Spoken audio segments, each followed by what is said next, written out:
عليكم ورحمة الله وبركاته. إن الحمد لله نحمده ونستعينه ونستغفره ونعوذ بالله من شرور أنفسنا ومن سيئات أعمالنا. من يهده الله فلا مضل له ومن يضلل فلا هادي له. وأشهد أن لا إله إلا الله وحده لا شريك له. وأشهد أن محمدا عبده ورسوله. اللهم صل على محمد وعلى آل محمد كما صليت على إبراهيم وعلى آل إبراهيم إنك حميد مجيد.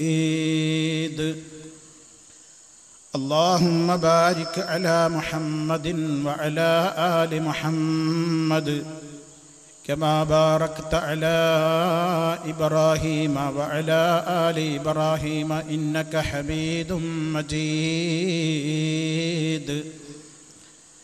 يا أيها الذين آمنوا اتقوا الله حق تقاته ولا تموتن إلا وأنتم مسلمون. أما بعد فإن خير الكلام كلام الله وخير الهدي هدي محمد صلى الله عليه وسلم وشر الأمور محدثاتها وكل محدثة بدعة وكل بدعة ضلالة. أعوذ بالله من الشيطان الرجيم. ولو ترى إذ المجرمون ناكسوا رؤوسهم عند ربهم ربنا أبصرنا وسمعنا فارجعنا نعمل صالحا إنا موقنون. ولو شئنا لآتينا كل نفس هداها ولكن حق القول مني لأملأن جهنم من الجنة والناس أجمعين. فذوقوا بما نسيتم لقاء يومكم هذا إنا نسيناكم وذوقوا عذاب الخلد بما كنتم تعملون. ألا أيها الناس ليوم رحيله أراك عن الموت المفرق لاهيا. ألم تعتبر بالضاعنين إلى البلاء وتركهم الدنيا جميعا كما هي ولم يخرجوا إلا بقطن وخرقة وما أعمروا من منزل ظل خاليا. وأنت غدا أو بعده في جوارهم وحيدا فريدا في المقابر ثاويا.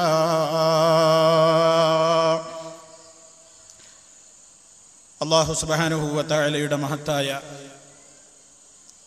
തൗഫീഖ് കൊണ്ട് തൃശ്ശൂരിലെ കൊച്ചന്നൂരിൽ സംഘടിപ്പിക്കപ്പെട്ടിട്ടുള്ള ഈ മഹത്തായ വിസ്ഡം എൻലൈറ്റനിങ് പ്രോഗ്രാമിൻ്റെ സമാപന സെഷനിലാണ് നാം ഉള്ളത്. ഈ വേദിയിലിരിക്കുന്നവരും ഈ ശബ്ദം ശ്രവിക്കുന്നവരുമായ എല്ലാവർക്കും അല്ലാഹു സുബ്ഹാനഹു വ തആലയുടെ അനുഗ്രഹങ്ങളും ബറക്കത്തുകളും അവൻ ചൊരിഞ്ഞു തരികയും നമ്മുടെ ഈ കർമ്മം അല്ലാഹു ഒരു സാലിഹായ അമലായി സ്വീകരിക്കുകയും അല്ലാഹുവിൻ്റെ ഇഷ്ടദാസന്മാർ ഒത്തുചേരുന്ന സ്വർഗത്തിൽ സന്തോഷത്തോടെ ഇടം നൽകപ്പെടുന്ന മഹാഭാഗ്യവാന്മാരിൽ നമ്മെ എല്ലാവരെയും അവൻ ഉൾപ്പെടുത്തി അനുഗ്രഹിക്കുകയും ചെയ്യുമാറാകട്ടെ. സഹോദരങ്ങളെ, ഇന്ന് രാവിലെ മുതൽ ഈ പരിസരത്തുള്ള 10,000-ത്തിലേറെ വരുന്ന വീടുകളിലൂടെ നമ്മുടെ പ്രവർത്തകന്മാർ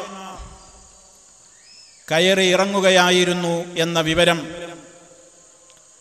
നിങ്ങളെല്ലാവരും മനസ്സിലാക്കിയതാണ്. സഹോദരന്മാരെ, ഇന്ന് രാവിലെ മുതൽ ഈ നാട്ടിലെ വിവിധ ഭാഗങ്ങളിലൂടെ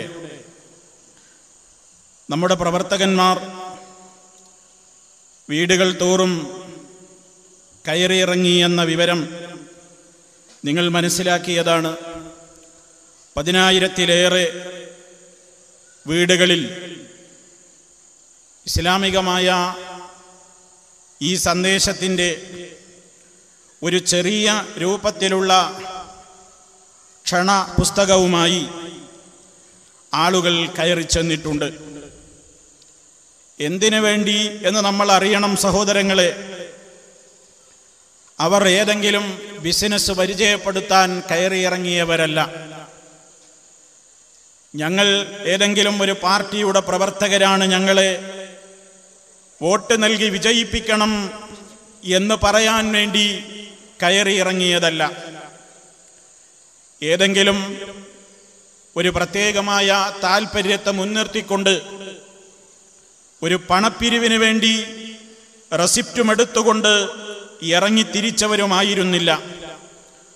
മറിച്ച് നന്മയിലേക്ക് ക്ഷണിക്കുവാൻ, അതായത് മാനവ സമൂഹത്തിൻ്റെ മുഴുവൻ മാർഗദർശനത്തിന് വേണ്ടി അല്ലാഹു സുബ്ഹാനഹു വ തആല ഇറക്കിത്തന്ന പരിശുദ്ധമായ ഖുർആൻ, ആ ഖുർആനിൻ്റെ മഹിതമായ സന്ദേശങ്ങളിലേക്ക് ജനസമൂഹത്തെ അവരുടെ ജാതി നോക്കാതെ, മതം നോക്കാതെ, നിറം നോക്കാതെ, അവരുടെ കുടുംബ ഗോത്ര പാരമ്പര്യങ്ങളെ നോക്കാതെ, എല്ലാവരും മനുഷ്യരാണല്ലോ, മുഴുവൻ മനുഷ്യരിലേക്കും യഥാർത്ഥമായ ഒരു സന്ദേശത്തിൻ്റെ ക്ഷണപത്രികയുമായി കടന്നു ചെന്ന ആ വിശ്വാസികൾ, അല്ലാഹു എല്ലാവരുടെയും പ്രവർത്തനങ്ങളുടെ ആത്മാർത്ഥത അറിഞ്ഞവനാണ്.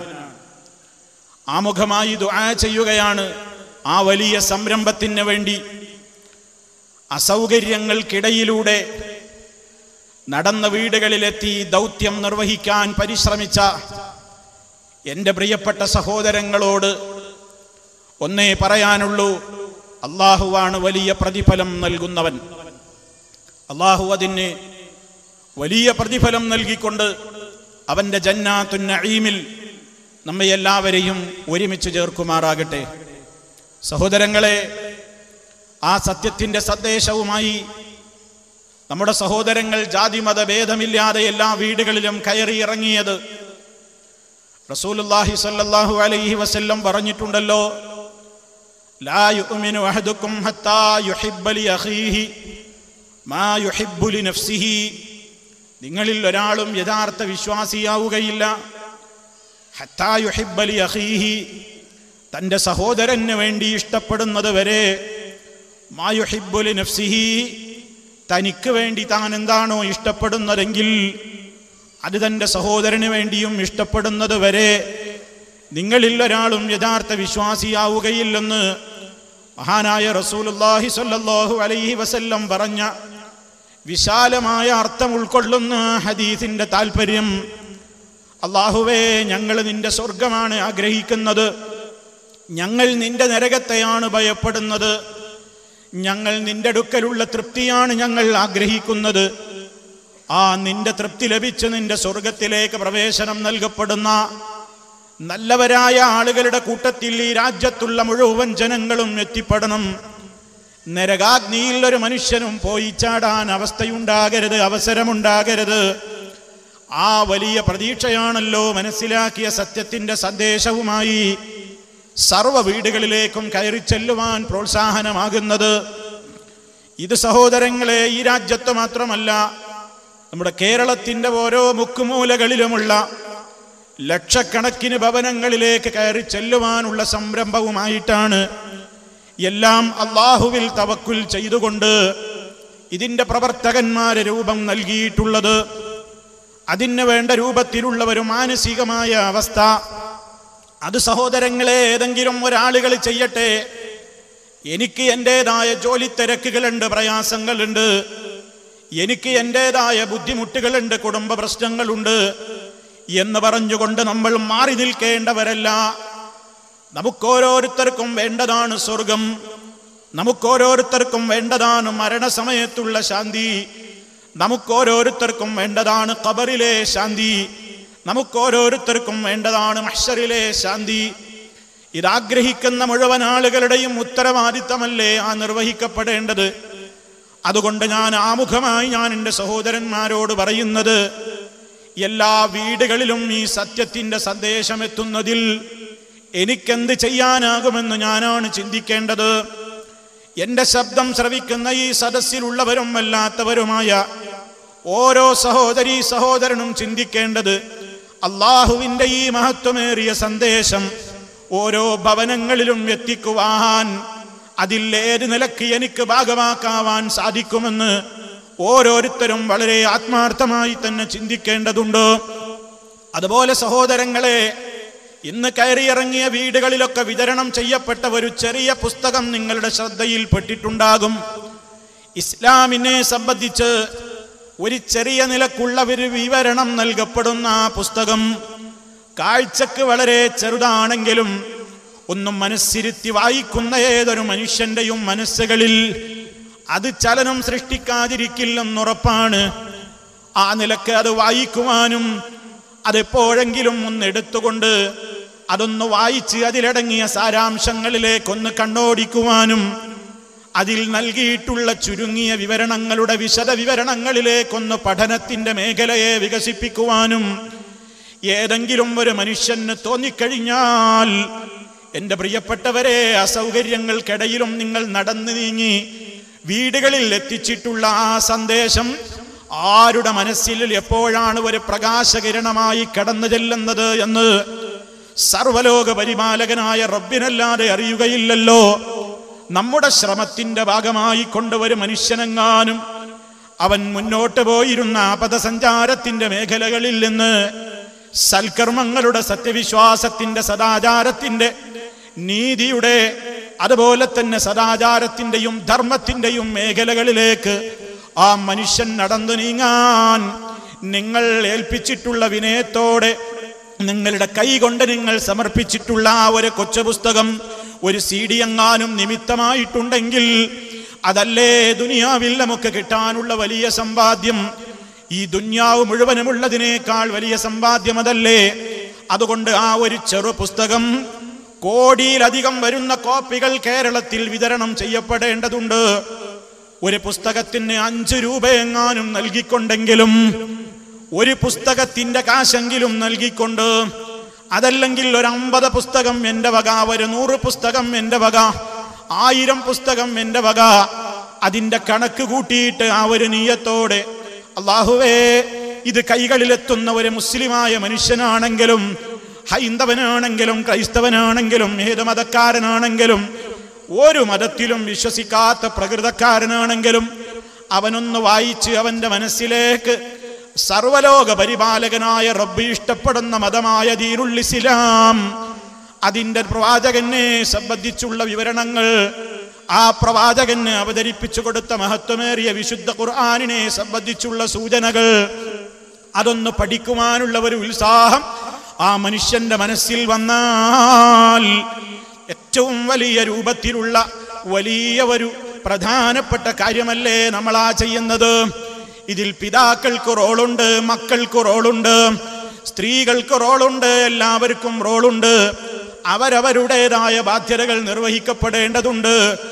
രാജ്യത്തിന്റെ വിവിധ ഭാഗങ്ങളിലെ വീടുകളിൽ ആരോടും തർക്കിക്കാനല്ല, ആരുമായും വാഗ്വിലാസത്തിൽ ഏർപ്പെടുവാനല്ല, ആരെങ്കിലും ഏതെങ്കിലും നിലക്ക് മുഷിപ്പിക്കാനും വിഷമിപ്പിക്കാനുമല്ല, സ്വർഗത്തിന്റെ പാത പരിചയപ്പെടുത്തുന്ന ആ ഒരു വലിയ മേഖലയിലേക്ക്, അതാണ് ഡോർ ടു ഡോർ, അതേ വീട് വീടാന്തരം കയറിയിറങ്ങിക്കൊണ്ട് കേരളത്തിലെ 1 കോടിയിലധികം വരുന്ന വീടുകളിലേക്ക് കയറിച്ചെന്ന് ഇതിന്റെ പ്രവർത്തകന്മാര് സമർപ്പിക്കുന്ന ആ കൈപ്പുസ്തകം, അതിൻ്റെ വേണ്ടിയുള്ള ഒരു സംഭാവന, അതിനു വേണ്ടിയുള്ള കോപ്പികൾ, അതെന്റെ വകയാണെന്ന് പറയാൻ മാത്രം ആ രൂപത്തിൽ അത് നമുക്ക് ഖബറിൽ ശാന്തി നൽകുന്നു, പരലോകത്ത് വലിയ പുണ്യം നൽകുന്നു. ഇങ്ങനെ സഹോദരന്മാരെ, എന്തിനു വേണ്ടിയാണ് ജാതിയും മതവും നിറവുമൊന്നും നോക്കാതെ സർവഭവനങ്ങളിലേക്കും നമ്മുടെ പ്രവർത്തകരെന്ന് രാവിലെ മുതൽ കയറിയിറങ്ങിയത്? കഴിഞ്ഞ ഏതാനും ദിവസങ്ങൾക്ക് മുമ്പ് കാസർഗോഡ് ജില്ലയിലെ 10,000-ലേറെ വീടുകളിൽ പോയി. ഇനി അടുത്ത കൊല്ലം ജില്ലയിലെ വീടുകളിൽ പോവുകയാണ്, കോഴിക്കോട് ജില്ലയിലെ വീടുകളിൽ പോവുകയാണ്. അങ്ങനെ രാജ്യത്ത് എവിടെയെല്ലാം ഈ കൊച്ചു സംഘത്തിന് എത്തിപ്പെടാൻ കഴിയുമോ സർവവും സർവലോക പരിപാലകനായ റബ്ബിൽ ഏൽപ്പിച്ചുകൊണ്ട്, നാഥാ നീയാണ് തുണ നൽകേണ്ടത്, നീയാണ് കരുത്തു പകരേണ്ടത്, നീയാണ് സ്വീകരിക്കേണ്ടത്. 1000 വീടുകളിൽ ഞങ്ങൾ കയറി എന്ന് ആരെങ്കിലും ബോധ്യപ്പെടുത്താനല്ല, റിയാഇന് വേണ്ടിയല്ല, ലോകപ്രശംസക്ക് വേണ്ടിയല്ല, പ്രദർശനം നടത്തിക്കൊണ്ട് ആരുടെയെങ്കിലും സിമ്പതി പിടിച്ചു പറ്റാനുമല്ല. എനിക്ക് ശാന്തമായി എൻ്റെ ഖബറിൽ അതേ വിചാരണ നടത്തി മലക്കുകളുടെ ചോദ്യോത്തരം കഴിഞ്ഞ് ശാന്തമായി നീ നിന്റെ ഖബറിൽ ഉറങ്ങിക്കോ എന്ന വിളിയാളം കേൾക്കപ്പെടുവോളം സമാധാനമില്ലല്ലോ പ്രിയപ്പെട്ടവരെ. മരണത്തിന്റെ നേരത്ത് ഫലാ ഖൗഫുൻ അലൈഹിം വലാ ഹും യഹ്സനൂൻ, അതേ ഭയപ്പെടേണ്ടതില്ല, ദുഃഖിക്കേണ്ടതില്ല. അല്ലാ തഖാഫൂ വലാ തഹ്സനൂ, നിങ്ങൾ ദുഃഖിക്കരുത്, നിങ്ങൾ ഭയപ്പെടരുത്. വഅബ്ശിറൂ ബിൽ ജന്നത്തില്ലതി കുൻതും തൂഅദൂൻ, നിങ്ങളോട് വാഗ്ദത്തം ചെയ്യപ്പെട്ട സ്വർഗത്തിന്റെ കാര്യത്തെക്കുറിച്ച് സുവിശേഷം കേട്ടുകൊണ്ട് പുറപ്പെടാനുള്ള കൽപ്പന കിട്ടുവോളം സമാധാനമില്ലാത്ത മനസ്സല്ലേ പ്രിയമുള്ളവരെ നമുക്കുള്ളത്. ആ സമാധാനത്തിന് വേണ്ടിയുള്ള ഒരു എളിയ ശ്രമത്തിന്റെ ഭാഗമെന്ന നിലക്കുള്ള ഇത്തരത്തിലുള്ള സർവ്വ സംരംഭങ്ങളോടും കൈകോർത്ത് സഹകരിച്ച് ഏറ്റവും കൂടുതൽ വലിയ രൂപത്തിലുള്ള ഒരു ബാധ്യതയുടെ നിർവഹണത്തിലേക്ക് നമ്മുടെ കുടുംബാംഗങ്ങളുടെ മുഴുവനും ശ്രദ്ധ ക്ഷണിക്കുവാൻ വേണ്ടി തന്നെയാണ് പ്രിയമുള്ളവരെ നമ്മൾ ആലോചിക്കേണ്ടത്. കാരണം ഈ ദീൻ എന്ന് പറയുന്നത് ഏതെങ്കിലും ഒരു വിഭാഗത്തിന്റെ കുത്തകയല്ല. അല്ലാഹുവിന്റെ മതം എന്ന് പറയുന്ന ദീനുൽ ഇസ്ലാം, ഇന്നദ്ദീന ഇൻദല്ലാഹിൽ ഇസ്ലാം, അല്ലാഹുവിന്റെ അടുക്കൽ മതമെന്ന് പറയുന്നത് ഇസ്ലാമാണ്.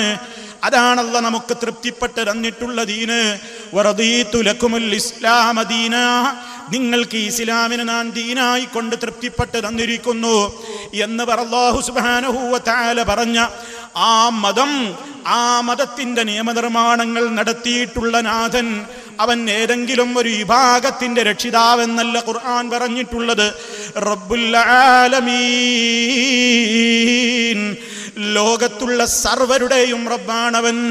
മുസ്ലിമീങ്ങളുടെ റബ്ബെന്നല്ല, അറബികളുടെ റബ്ബെന്നല്ല, മറ്റേതെങ്കിലും പ്രത്യേക വിഭാഗത്തിലേക്ക് ചേർത്തുകൊണ്ട് അവരുടെ റബ്ബെന്നല്ല പറഞ്ഞത്.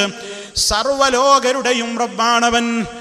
ആ റബ്ബദാ ഈ സമൂഹത്തിലേക്ക് വേണ്ടി മാനവ സമൂഹത്തെ മുഴുവനുമായി കൊണ്ട് ക്ഷണിക്കുവാൻ വേണ്ടി അവരിലേക്ക് മുഴുവനുമായി കൊണ്ടാണ് ഒരു ദൂതനെയും അയച്ചു തന്നത്. അന്ത്യപ്രവാചകനായ മുഹമ്മദുർ റസൂലുള്ളാഹി സ്വല്ലല്ലാഹു അലൈഹി വസല്ലം ആരാണ്? അവിടുത്തോട് തന്നെ പറയാനല്ല കൽപ്പിച്ചില്ലേ? ഖുൽ, പ്രവാചകരെ പറയൂ, യാ അയ്യുഹന്നാസ്, ഓ മനുഷ്യരെ, മുഴുവൻ മനുഷ്യരെയുമാണ് വിളിച്ചു പറയുന്നത്. ഇന്നി റസൂലുള്ളാഹി ഇലൈക്കും ജമീഅ, ഞാൻ നിങ്ങളിലേക്ക് മുഴുവനുമുള്ള ദൂതനാണ്, ഞാൻ നിങ്ങളിലേക്ക് മുഴുവനുമുള്ള റസൂലാണ്. മുഴുവൻ ലോകരുടെയും റബ്ബ് മുഴുവൻ ലോകർക്കുമായി കൊണ്ടാണ് പ്രവാചകനെ അയച്ചു തന്നിട്ടുള്ളത്. ആ മുഴുവൻ ലോകർക്കും വേണ്ടി അയച്ചു തന്ന റഹ്മത്തുൽ ലിൽ ആലമീനായ, ലോകത്തിന് മുഴുവൻ കാരുണ്യമായി കൊണ്ട് നിയുക്തരായ ഹബീബ് സല്ലല്ലാഹു അലൈഹി വസല്ലമിന് ജിബ്രീൽ അലൈഹിസ്സലാത്തു വസ്സലാമിലൂടെ റബ്ബ് അവതരിപ്പിച്ചു കൊടുത്ത വിശുദ്ധ ഖുർആൻ ഉണ്ടല്ലോ, അതും ഏതെങ്കിലും ഒരു വിഭാഗത്തിന്റെ കുത്തകയായി കൊണ്ടല്ല റബ്ബ് പരിചയപ്പെടുത്തിയിട്ടുള്ളത്. ഹുദൽ ലിന്നാസ് വബയ്യിനാതിൻ മിനൽ ഹുദാ വൽ ഫുർഖാൻ, അത് സർവ മനുഷ്യർക്കും മാർഗദർശനമാകുന്നു. നോക്കൂ നിങ്ങൾ, ഇസ്ലാം പഠിപ്പിക്കുന്ന വിശാലത, ഇസ്ലാം മതത്തിന്റെ മാനവികതയുടെ ആ പ്രത്യേകമായ മേഖല നിങ്ങൾ നോക്കൂ, എത്ര വിശാലമാണ്. റബ്ബ് അവനെ പരിചയപ്പെടുത്തിയത് ആലമീന്റെ മുഴുവനും റബ്ബാണ്, എല്ലാവരുടെയും റബ്ബാണ്. ജനങ്ങൾക്ക് മാർഗദർശനത്തിനായി അയക്കപ്പെട്ട ദൂതനും എല്ലാവരുടെയും റസൂലാണ്. അവർക്ക് അവതരിപ്പിച്ചു കൊടുത്തിട്ടുള്ള വിശുദ്ധ ഖുർആൻ എല്ലാവർക്കും വേണ്ടിയാണ് അയക്കപ്പെട്ടിട്ടുള്ളത്. അതുകൊണ്ട് തന്നെ വിശുദ്ധ ഖുർആൻ പരിശോധിച്ചു നോക്കിയാൽ അവിടെ അതാ ഇസ്ലാമിന്റെ അടിസ്ഥാനപരമായ തത്വങ്ങൾ പറയുന്നിടത്തൊക്കെ യാ അയ്യുഹന്നാസ്, ഓ മനുഷ്യരെ, ഓ മനുഷ്യരെ എന്ന ഒന്നടങ്കം അഭിസംബോധന ചെയ്തുകൊണ്ടുള്ള അഭിസംബോധന രീതിയാണ് വിശുദ്ധ ഖുർആൻ പരിചയപ്പെടുത്തിയിട്ടുള്ളത്. വിശുദ്ധ ഖുർആനിലെ 114 അധ്യായങ്ങൾ, അതിലെ ഒന്നാമത്തെ അധ്യായമായ സൂറത്തുൽ ഫാത്തിഹയും പിന്നിട്ട് രണ്ടാം അധ്യായമായ സൂറത്തുൽ ബഖറ ഇങ്ങനെ പാരായണം ചെയ്ത് തുടങ്ങി ഏതാനും ആയത്തുകളിൽ എത്തുമ്പോൾ വിശുദ്ധ ഖുർആൻ മറിച്ചു നോക്കിയാൽ ആദ്യം കാണുന്ന ഒരു വിളിയുണ്ട്. ആ വിളി ആരോടാണ് പറയുന്നത്? ഓ മുസ്ലിമീങ്ങളെ, ഓ അറബികളെ എന്നാണോ വിളിച്ചത്? അല്ല, സൂറത്തുൽ ബഖറ അതല്ലെങ്കിൽ ഖുർആൻ അതിന്റെ ആദ്യ ഭാഗത്ത് നിന്ന് ഇങ്ങോട്ട് പാരായണം ആരംഭിച്ചാൽ ആദ്യത്തെ വിളി തന്നെ മുഴുവൻ മനുഷ്യരോടുമാണ്. യാ അയ്യുഹന്നാസ്, ഓ മനുഷ്യരെ, മുഴുവൻ മനുഷ്യരോട്. അവനേത് മതക്കാരനാവട്ടെ, ഏത് ജാതിയാവട്ടെ, ഏത് നാട്ടിൽ പറന്നവനാവട്ടെ, ഏത് ഭാഷക്കാരനാവട്ടെ, ഏത് നിറമുള്ളവനാകട്ടെ, ഏത് ഗോത്രത്തിൽ പറന്നവനാകട്ടെ, എവിടെയുള്ളവനാകട്ടെ, മുഴുവൻ മനുഷ്യരോടുമാണ് ഖുർആനിന് സംബോധന നടത്താനുള്ളത്.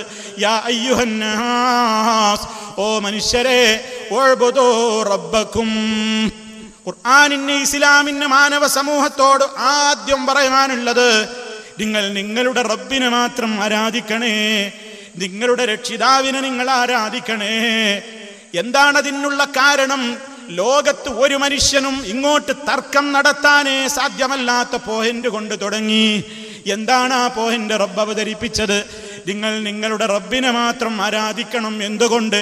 അല്ലദീ ഖലഖകും, അവനാണ് നിങ്ങളെ പടച്ചവൻ, അവനാണ് നിങ്ങളെ സൃഷ്ടിച്ചവൻ. വല്ലദീന മിൻ ഖബ്ലികും, നിങ്ങളുടെ മുമ്പുള്ളവരെയും സൃഷ്ടിച്ചത് അവനാണ്.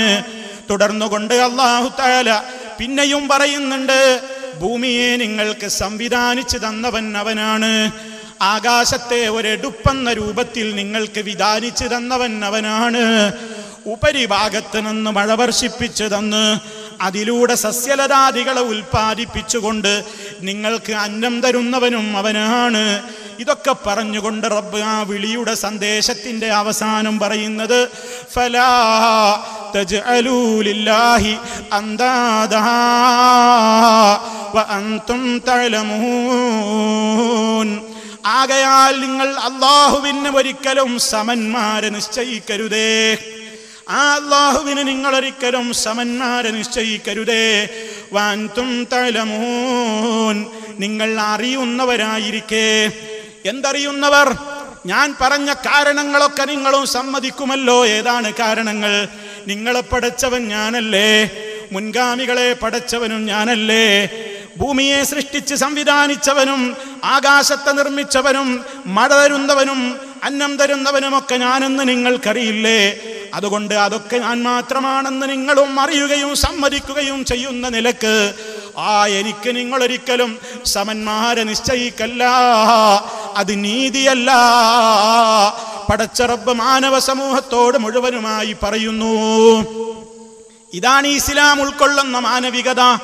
എല്ലാവരോടുമാണ് സംസാരിക്കുന്നത്, എല്ലാവർക്കും അംഗീകരിക്കാവുന്നതാണ് പറയുന്നത്. അതല്ലെങ്കിൽ ഏതെങ്കിലും ഒരു സഹോദരന് സഹോദരിക്ക് പറയാനാകുമോ എന്നെ പടച്ചത് ആ റബ്ബല്ല മറ്റാരെങ്കിലും ആണെന്ന്? മുമ്പുള്ള ഏതെങ്കിലും ഒരു ജീവിയെ പോയിട്ട് ഒരു പുൽക്കൊടിയെങ്കിലും അല്ലാഹുവല്ലാതെ സൃഷ്ടിച്ചതുണ്ടെന്ന് പറയാൻ, അത് വസ്തുനിഷ്ഠമായി തെളിയിക്കാൻ ലോകത്ത് ആർക്കും സാധ്യമല്ലല്ലോ. അതുകൊണ്ട് മുഴുവൻ മനുഷ്യർക്കും ഒന്നിക്കാവുന്ന ഒരു പോയിന്റ്, മുഴുവൻ മനുഷ്യർക്കും യോജിക്കാവുന്ന ഒരു തത്വം പറഞ്ഞുകൊണ്ടാണ് വളരെ ലളിതമായി റബ്ബ് പറയുന്നത്, ഇതിന് നിങ്ങൾ എന്നെ മാത്രം ആരാധിക്കണേ, എന്നോട് മാത്രം പ്രാർത്ഥിക്കണേ. ആരാധനയുടെ മുഴുവൻ അംശങ്ങളും എന്നിലേക്ക് മാത്രം സമർപ്പിക്കണേ. അത് മറ്റൊരാളിലേക്ക് തിരിച്ചുവിടുന്നത് ഞാനൊരിക്കലും പൊറുക്കൂല. ഈ മഹത്വമേറിയ സന്ദേശമാണ് മാനവ സമൂഹത്തോട് ഇസ്ലാം ഒന്നാമതായി പറഞ്ഞത്. പിന്നെ ഞാൻ നേരത്തെ പറഞ്ഞതുപോലെ റസൂലുള്ളയോട് കൽപ്പിക്കാൻ പറഞ്ഞു, ജനങ്ങളെ വിളിച്ചുകൊണ്ട് യാ അയ്യുഹന്നാസ്, മനുഷ്യരെ ഞാൻ നിങ്ങളിലേക്ക് മുഴുവനുമുള്ള റസൂലാണ്. അതുപോലെ തന്നെ മനുഷ്യരെ വിളിച്ചുകൊണ്ട് പറഞ്ഞു, യാ അയ്യുഹന്നാസ് ഖദ് ജാഅതുകും മൗഇളതും മിർ റബ്ബികും വശിഫാഉൻ ലിമാ ഫിസ്സുദൂർ, നിങ്ങൾക്കിതാ നിങ്ങളുടെ റബ്ബിൽ നിന്ന് സതുപദേശം വന്നു കിട്ടിയിരിക്കുന്നു. പിന്നെ അതിൻ്റെ കുറേ ഗുണങ്ങളും എടുത്തു പറഞ്ഞു അടുത്ത വാചകങ്ങളിലൂടെ. വിശുദ്ധ ഖുർആനിനെ സംബന്ധിച്ച് നിങ്ങളുടെ ഗ്രന്ഥമാണ്, നിങ്ങളിലേക്കാണ്, നിങ്ങൾക്കുള്ള സതുപദേശമാണ്. ഇതൊക്കെ പറഞ്ഞിട്ട് റബ്ബ് പറഞ്ഞു, മുഴുവൻ മനുഷ്യരോടും പറഞ്ഞു, എന്തിനാ നിങ്ങളോട് ഇങ്ങനെ പറയുന്നത്? ജനങ്ങളെ, അവിടെയും വിളി മൊത്തം ജനങ്ങളോടാണ്. യാ അയ്യുഹന്നാസ്, ഓ ജനങ്ങളെ, ഇത്തഖൂ റബ്ബക്കും, നിങ്ങളുടെ റബ്ബിനെ നിങ്ങൾ പേടിച്ച് സൂക്ഷിച്ചു ജീവിച്ചോളണം. വഖ്ശൗ, നിങ്ങൾ ഭയപ്പെട്ടോളണം. യൗമൻ, ഒരു ദിവസത്തെ. ആ ദിവസം മരണാനന്തരമുള്ള ദിവസമാണ്, ആ ലോകമാണ്. ആ ലോകത്തിന്റെ പ്രത്യേകതകളിൽ ഒരു പ്രത്യേകത, ലാ യജ്സി വാലിദുൻ അൻ വലദിഹി വലാ മൗലൂദുൻ ഹുവ ജാസിൻ അൻ വാലിദിഹി ശൈആ. അന്ന് ഒരു പിതാവിനും ഒരു മകന് വേണ്ടിയോ, ഒരു മകനും ഒരു പിതാവിന് വേണ്ടിയോ ഒന്നും ചെയ്തു കൊടുക്കാൻ പറ്റാത്ത ദിവസമാണ്. റബ്ബിന്റെ വാഗ്ദത്തങ്ങളൊക്കെ നടക്കാൻ പോകുന്നതാണ്. അതുകൊണ്ട് അതൊന്നും വരില്ലെന്ന് വിചാരിച്ചുകൊണ്ട് ഐഹികമായ ജീവിതത്തെ മാത്രം ആലോചിച്ച് ആ ദുന്യാവിന് വേണ്ടി മാത്രം ഓടി നടക്കുന്ന വഞ്ചനയിൽ പെട്ടുപോകരുതേ എന്ന് അതും മാനവ സമൂഹത്തോട് മുഴുവനുമായി കൊണ്ട് അല്ലാഹു റബ്ബുൽ ആലമീൻ സന്ദേശമായി നൽകുന്നു. ഇതാണ് ഇസ്ലാം ഉണർത്തുന്ന ഏറ്റവും വലിയ അതിൻ്റെ കാരുണ്യം. എല്ലാവരോടും ആ സംസാരം, എല്ലാവരോടുമാണ് ഈ പറയുന്നത്. ഇതേതെങ്കിലും ഒരു വിഭാഗം കേൾക്കേണ്ടതല്ല, എല്ലാവരോടുമാ. അതുകൊണ്ടാണ് നമ്മുടെ പ്രവർത്തകന്മാര് ആ വീട് അമുസ്ലിമിൻ്റെതാന്ന് കേട്ടപ്പോൾ അങ്ങോട്ട് കയറിയിട്ടില്ല എന്ന് ആരും പറയൂല. എവിടെയും കയറി. എല്ലാവരും മനുഷ്യരാ, എല്ലാ മനുഷ്യരോടുമാണ് നമുക്ക് സംസാരിക്കുവാനുള്ളത്. പക്ഷേ സഹോദരങ്ങളെ, എന്തുകൊണ്ട് സമൂഹത്തോട് വളരെ ഗൗരവത്തോടുകൂടി ഇസ്ലാമിൻ്റെ അടിസ്ഥാന പ്രമാണങ്ങളെപ്പറ്റി തന്നെ പറയേണ്ടി വരുന്നു? ഇസ്ലാം ജനങ്ങളോട് പറഞ്ഞിട്ടുള്ള ലളിതമായ ഈ തത്വങ്ങളിൽ നിന്ന് ഒരു പടി ആളുകൾ അതേ ശരിയായ റൂട്ടിൽ നിന്ന് തെറ്റിപ്പോയിരിക്കുകയാണ്. സർവലോക പരിപാലകനായ റബ്ബ് അവൻ്റേത് മാത്രമായ ഗുണങ്ങൾ നമുക്കറിയിച്ചു തന്നിട്ട് ആ റബ്ബിന് മാത്രമുള്ള സവിശേഷതകൾ അവൻ നമുക്ക് പഠിപ്പിച്ചു തന്നിട്ടും അവൻ മാത്രമാണ് കഴിവുറ്റവൻ എന്ന് മനസ്സിലാക്കിയിട്ടും അവനല്ലാതെ ഈ ഭൂമിയിൽ ഒരു പുൽക്കടിയെപ്പോലും പടച്ചിട്ടില്ലെന്ന് സമ്മതിച്ചിട്ടും മനുഷ്യനതാ ചില പ്രത്യേകമായ ഘട്ടങ്ങളിൽ അവൻ്റെ പ്രാർത്ഥനകളും അവൻ്റെ നേർച്ച വഴിപാടുകളും അവൻ്റെ അർച്ചനകളും അവൻ്റെ അപേക്ഷകളും അവൻ്റെ ബലിയർപ്പണങ്ങളുമൊക്കെ സർവലോക പരിപാലകനായ സൃഷ്ടാവായ ആ റബ്ബിലേക്ക് മാത്രം തിരിക്കാതെ അവൻ്റെ ചില സൃഷ്ടികളിലേക്ക് തിരിക്കുന്നു. അങ്ങനെ തിരിക്കപ്പെടുന്ന സൃഷ്ടികളിൽ കല്ല്, കരട്, കാഞ്ഞിര, കുറ്റി മുതൽ മുള്ള, മുരട്, മൂർഖൻ പാമ്പ് വരെ എന്ന് പറയപ്പെടാവുന്ന നിലക്ക് സർവ വസ്തുക്കളെയും ആരാധിക്കുകയും പൂജിക്കുകയും ചെയ്യുന്ന ഒരു ദുരന്തത്തിലേക്ക് മനുഷ്യൻ വഴിമാറുകയാണ്. സർവലോക പരിപാലകനായ റബ്ബ് മാത്രമാണ് ഖാലിഖെന്നും അവനാണ് എന്നെന്നും ജീവിച്ചിരിക്കുന്നവനെന്നും അവനാണ് ഒരിക്കലും മരണമില്ലാത്തവനെന്നും അവനാണ് രഹസ്യപരസ്യങ്ങൾ വ്യത്യാസമില്ലാതെ അറിയുന്നവനെന്നും അവനാണ് സർവാനുഗ്രഹങ്ങളും നൽകിക്കൊണ്ടിരിക്കുന്നതെന്നും അവനാണ് ജീവിപ്പിക്കുന്നവനെന്നും അവനാണ് മരിപ്പിക്കുന്നവനെന്നും അവനാണ് നേർവഴിയിലേക്ക് നയിക്കുന്നതെന്നും അവനാണ് ഉപകാരങ്ങൾ നമുക്ക് ചെയ്തു തരുന്നതെന്നും അവനെ കൊണ്ട് മാത്രമേ ഉപദ്രവങ്ങളിൽ നിന്ന് രക്ഷ നേടാൻ കഴിയുകയുള്ളൂ എന്നും അവനാണ് മനുഷ്യരുടെ മനസ്സുകളിലെ വിചാരവികാരങ്ങൾ പോലും അറിയാവുന്ന ഏക ശക്തി എന്നും അവൻ മാത്രമാണ് നമ്മെക്കുറിച്ച് ഏറ്റവും അടുത്ത ഖരീബെന്നും അവനാണ് എവിടെ നിന്ന് എപ്പോൾ ആര് വിളിച്ചാലും അതെല്ലാം കേൾക്കുന്നവനും എല്ലാം കാണുന്നവനും എല്ലാം അറിയുന്നവനും എന്നിട്ടതിനെല്ലാം ഉത്തരം നൽകാൻ കഴിവുള്ളവനും അവന് ഭാഷ പ്രശ്നമല്ല, അവന് വിളിക്കുന്ന ദേശം പ്രശ്നമല്ല, വിളിക്കുന്ന സമയം പ്രശ്നമല്ല, അവന് വിളിക്കുന്ന നേരം പ്രശ്നമല്ല. സർവരെയും അവന് പരിചയമുണ്ട്, മുഴുവൻ ആളുകളെയും പരിചയമുണ്ട്. യേശുക്രിസ്തു വരുന്നതിന്റെ മുമ്പ് ക്രിസ്തുമതം ഇല്ല, ബുദ്ധൻ ജനിക്കുന്നതിന്റെ മുമ്പ് ബുദ്ധമതമില്ല, ആചാര്യന്മാര് വരുന്നതിന്റെ മുമ്പ് ഹൈന്ദവ മതങ്ങളില്ല. അങ്ങനെ പല രൂപത്തിലുള്ള മതങ്ങളും പിന്നീടറിയപ്പെട്ടതാണ്. അതേ അവസരത്തിൽ ഇസ്ലാം എന്ന് പറയുന്ന മാനവ സമൂഹത്തിന് മുഴുവനും ഉൾക്കൊള്ളാവുന്ന തത്വങ്ങളുള്ള ദീനുൽ ഇസ്ലാം, ആ മതമെന്ന് പറയുന്നത് ഒന്നാമത്തെ മനുഷ്യനായ ആദം അലൈഹിസ്സലാത്തു വസ്സലാമിന് അള്ളാഹു നൽകിയ നിയമനിർമ്മാണ നിർദ്ദേശങ്ങളുടെ സന്ദേശമാണ്. ആ ഒന്നാമത്തെ മനുഷ്യന് മാത്രമല്ല, ഇനി ഈ ലോകത്തിന് ഒരു അവസാനമുണ്ടല്ലോ. ആ അവസാനത്തെ സമയത്തിന്റെ തൊട്ട് മുമ്പുള്ള സെക്കൻഡിൽ ജനിക്കാൻ പോകുന്ന, പിറക്കാൻ പോകുന്ന മനുഷ്യനുണ്ടെങ്കിൽ അവനോട് പറയാനുള്ള ഏറ്റവും വലിയ സന്ദേശമായ മതത്തിന്റെ പേരാണ് ദീനുൽ ഇസ്ലാം. അത് മുഴുവൻ ആളുകൾക്കും മനസ്സിലാകുന്ന, എല്ലാം അറിയാവുന്ന റബ്ബാണ് അതിൻ്റെ ഓരോ നിയമങ്ങളും നിർമ്മിച്ചിട്ടുള്ളത്. അതുകൊണ്ട് ഏതെങ്കിലും ഒരു കാലത്തിന് ഇസ്ലാമിൻ്റെ ഏതെങ്കിലും ഒരു നിയമം യോജിക്കുകയില്ല, അത് ഫിറ്റല്ല എന്ന് പറയാൻ, വസ്തുനിഷ്ഠമായി തെളിയിക്കാൻ ലോകത്തൊരു ശക്തിയെ കൊണ്ടും ഇന്ന് വരെ സാധിച്ചിട്ടില്ല. അതുകൊണ്ട് സത്യസന്ധമായ നിഷ്പക്ഷമായ ഒരന്വേഷണത്തിന് ഏതു വിഭാഗക്കാരൻ ഇസ്ലാമിലേക്കൊന്ന് ഡോറ് തുറന്നാലും അവന് റബ്ബിന്റെ പ്രത്യേകമായ തൗഫീഖ് ഉണ്ടെങ്കിൽ അവനതിൻ്റെ ശരിയായ രൂപത്തിലുള്ള വെളിച്ചത്തിലേക്ക് എത്താൻ സാധിക്കുമെന്നതിൽ സംശയമില്ല. അതിലേക്കുള്ള ക്ഷണമാണ് പ്രിയമുള്ളവരെ നാം സ്വയം ഉൾക്കൊള്ളുന്നതിൻ്റെ പുറമെ മറ്റുള്ളവരെ ക്ഷണിക്കുന്നതിലൂടെ നമ്മുടെ മനസ്സിൻ്റെ ഏറ്റവും വലിയ ആഗ്രഹം അതാണ്. ഈ രൂപത്തിൽ അള്ളാഹുവിനെ കൃത്യമായി റബ്ബ് തന്നെ പരിചയപ്പെടുത്തി, അതാണ് സമൂഹത്തോട് പരിചയപ്പെടുത്തുന്നത്. ആ പരിചയപ്പെടുത്തപ്പെട്ട റബ്ബിനെ, അവൻ്റെതായ ഗുണങ്ങളെയും സവിശേഷതകളെയും മറ്റു പലർക്കും മനുഷ്യൻ സമർപ്പിച്ചു കൊടുക്കുമ്പോൾ അതല്ല പൊറുക്കൂലെന്ന് പറഞ്ഞ മഹാപാതകമായ അക്രമമായി കൊണ്ടാണ് എണ്ണിയിട്ടുള്ളത്.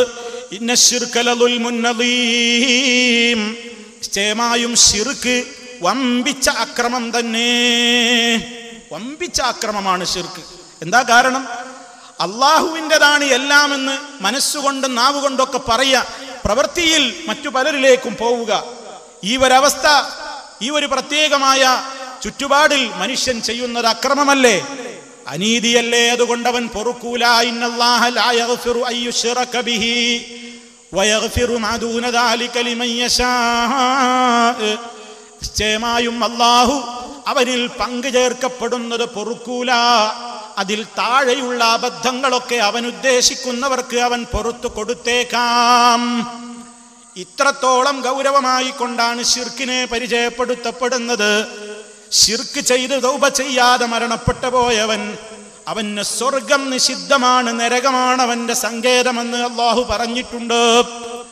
ഈ അർത്ഥത്തിലെല്ലാം വളരെ ഗൗരവമായി കൊണ്ട് റബ്ബ് മാനവ സമൂഹത്തോട് പറഞ്ഞിട്ടുള്ള വിശുദ്ധമായ ഈ ആദർശം ശരിക്കും മനസ്സിലാക്കുന്നിടത്ത് പിഴവുകൾ ആർക്കൊക്കെ സംഭവിച്ചോ അവരൊക്കെ ഈ ശരിയായ ദൗത്യത്തിൽ നിന്ന് വഴിമാറിപ്പോയി. അങ്ങനെ അള്ളാഹുവിന്റെ വിശേഷണങ്ങളെ പലർക്കുമായി പങ്കുവെച്ചു കൊടുത്തു. അള്ളാഹുവിനെ സംബന്ധിച്ച് നമ്മൾ ഇവിടെ കേട്ടുകഴിഞ്ഞതും അല്ലാത്തതുമായ ധാരാളക്കണക്കിന് സവിശേഷതകളുണ്ട്. അതൊക്കെ റബ്ബിൽ മാത്രം പരിമിതപ്പെടുത്താനാണ് ലോകമനുഷ്യർ കൽപ്പിക്കപ്പെട്ടിട്ടുള്ളത്. പക്ഷേ മനുഷ്യൻ എന്തുകൊണ്ടോ ആ സവിശേഷതകൾ മറ്റു പലരിലേക്കും സമർപ്പിച്ചോ, അത് അല്ലാഹു ഒരിക്കലും പൊറുക്കൂല. അത് റബ്ബിന് ഏറ്റവും ഇഷ്ടപ്പെട്ട പ്രവാചകന്മാരുടെ പേരിൽ വെച്ച് കെട്ടിയാൽ പോലും അല്ലാഹു പൊറുക്കൂല. അവരെനിക്കിഷ്ടപ്പെട്ട പ്രവാചകന്മാരാണ്, അവരെക്കുറിച്ച് നിങ്ങൾ എന്നെക്കുറിച്ച് പറയും പോലെ പറഞ്ഞോ? റബ്ബ് അനുവാദം തന്നിട്ടുണ്ടോ? എല്ലാം അറിയാവുന്ന നേതാവാണ് മുഹമ്മദുർ റസൂലുള്ളാഹി സ്വല്ലല്ലാഹു അലൈഹി വസല്ലം. അതുകൊണ്ട് എവിടെ വെച്ചും നിങ്ങൾ ആ റസൂലുള്ളാഹിനെ വിളിച്ചോളൂ. ആ റസൂല് നിങ്ങളെ എപ്പോഴും കണ്ടുകൊണ്ടിരിക്കുകയാണ്, കേട്ടുകൊണ്ടിരിക്കുകയാണ്. നിങ്ങളുടെ മനസ്സിന്റെ വികാരങ്ങൾ പോലും അറിഞ്ഞുകൊണ്ടിരിക്കുകയാണ്. അതെന്റെ ഹബീബാണ്, അഷ്റഫുൽ വറാ തഹാ റസൂലുള്ളാഹി. അതുകൊണ്ട് നിങ്ങൾ ആ റസൂലുള്ളാഹിനെ വിളിച്ചു തേടിക്കോ എന്ന് അല്ലാഹു റബ്ബുൽ ആലമീൻ അവന്റെ ഗ്രന്ഥത്തിൽ എവിടെയെങ്കിലും പറഞ്ഞോ? റസൂലുള്ളാഹിനെ പറയാൻ എവിടെയെങ്കിലും ഏൽപ്പിച്ചിട്ടുണ്ടോ? അതാണ് നമ്മൾ ചിന്തിക്കേണ്ടത് പ്രിയമുള്ളവരെ. എവിടെയും അങ്ങനത്തെ ഒരു ആഹ്വാനം ഇല്ല. നബി സല്ലല്ലാഹു അലൈഹി വസല്ലമനെ കുറിച്ച് പോലും അങ്ങനെ വിശ്വസിച്ചാൽ അള്ളാഹു പൊറുക്കൂല. എന്നിട്ടാണ് നബി സല്ലല്ലാഹു അലൈഹി വസല്ലമിനെ കുറിച്ച് അങ്ങനെ വിശ്വസിക്കുന്നത്. അള്ളാഹുവിന്റെ റസൂൽ സല്ലല്ലാഹു അലൈഹി വസല്ലം നമ്മുടെ പ്രവർത്തനങ്ങളൊക്കെ ലൈവായി കണ്ടുകൊണ്ടിരിക്കുകയാണ് പോലും, എല്ലാം കേൾക്കുകയാണ് പോലും, അറിയുകയാണ് പോലും, നോക്കിക്കൊണ്ടിരിക്കുകയാണ് പോലും. റസൂൽ സല്ലല്ലാഹു അലൈഹി വസല്ലമ എല്ലാ വിശ്വാസികളുടെയും കൂടെ തന്നെയുണ്ട് പോലും. നമ്മൾ പ്രവർത്തിക്കുന്നതും പറയുന്നതും ചെയ്യുന്നതുമായ മുഴുവൻ കാര്യങ്ങളും അവിടുന്ന് കണ്ടുകൊണ്ടിരിക്കുന്നു എന്നും അത് വിശ്വസിക്കാത്തവന് ഇസ്ലാമിൽ സ്ഥാനമില്ലെന്ന് പോലും പറയുമ്പോൾ എത്രത്തോളം വലിയ അബദ്ധത്തിലേക്കാണ് സമൂഹം പോയിക്കൊണ്ടിരിക്കുന്നത്. ഇതിൽ നിന്ന് ഈ സമൂഹത്തെ രക്ഷപ്പെടുത്തൽ മുഴുവൻ ആളുകളുടെയും ബാധ്യതയാണ്. പ്രിയമുള്ളവരെ, മഹാന്മാരായ സ്വഹാബത്ത് അവരാണല്ലോ റസൂൽ സല്ലല്ലാഹു അലൈഹി വസല്ലമിനെ കണ്ടവർ. ഞാനും നിങ്ങളും ഹബീബിനെ കണ്ടിട്ടില്ല, ഞാനും നിങ്ങളും ഹബീബിന്റെ ശബ്ദം കേട്ടിട്ടില്ല. നമുക്ക് അല്ലാഹു നാളെ പരലോകത്ത് സ്വർഗത്തിൽ അതിന് തൗഫീക്ക് നൽകുമാറാകട്ടെ.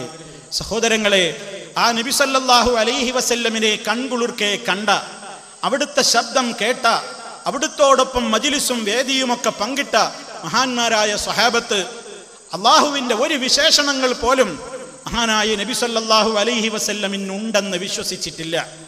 ജീവിതകാലത്ത് പോലും വിശ്വസിച്ചിട്ടില്ല. നബി സല്ലല്ലാഹു അലൈഹി വസല്ലമിനോട് സഹാബത്തിന് പലർക്കും പലതും പലപ്പോഴും ചോദിക്കാനുണ്ടായിരുന്നു. പല സഹാബിമാരും, അവരിൽ പുരുഷന്മാരുണ്ട്, സ്ത്രീകളുണ്ട്. അവർക്ക് എന്തും ചോദിക്കാനും പഠിക്കാനും മസ്അലകൾ അറിയാനും ദീനിന്റെ ഹുക്മുകൾ അറിയാനും മതവിധികൾ മനസ്സിലാക്കാനും ഒക്കെയുള്ള ഏക ആശ്രയം അന്ന് മഹാനായ നബി തിരുമേനി സല്ലല്ലാഹു അലൈഹി വസല്ലമാണ്.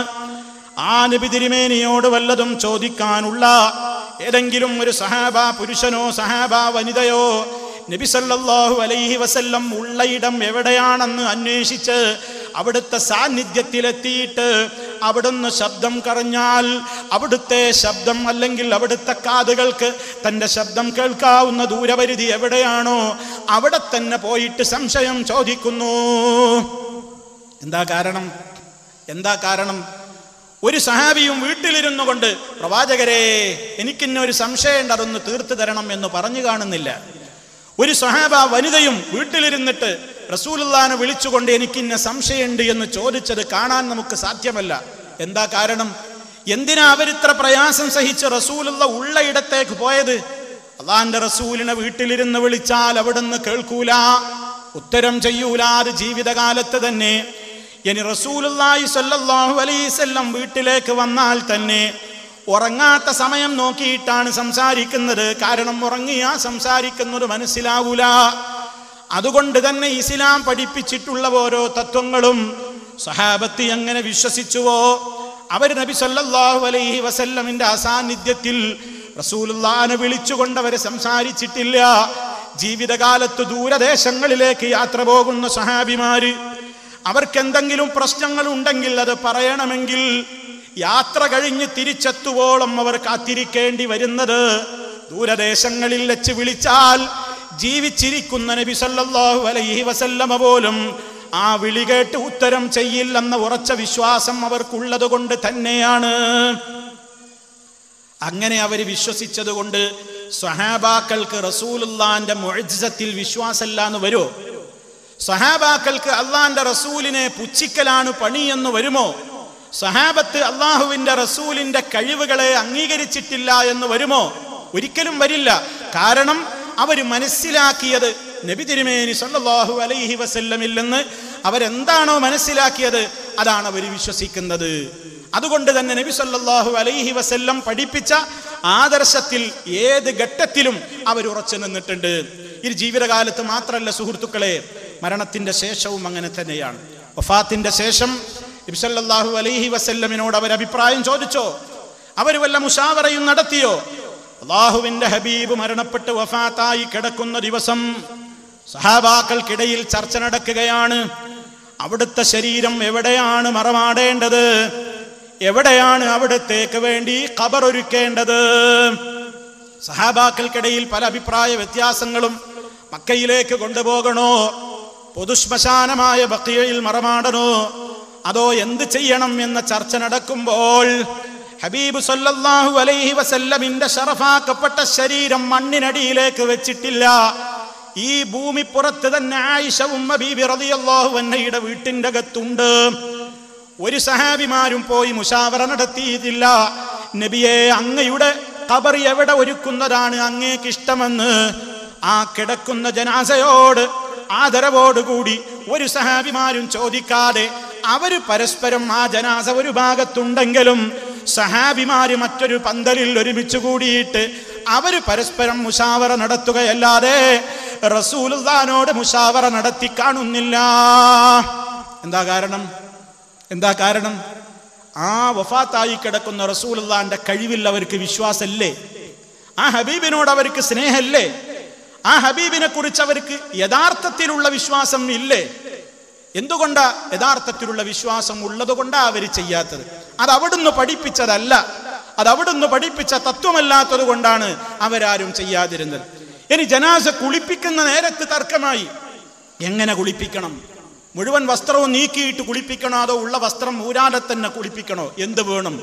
അവർക്കിടയിൽ ചർച്ച നടക്കുക എന്നതല്ലാതെ അവിടെ കിടക്കുന്ന നബി സല്ലല്ലാഹു അലൈഹി വസല്ലമിനോട് മുശാവറ നടത്തുന്നില്ല. അവര് പരസ്പരം മുശാവറയിലാണ്.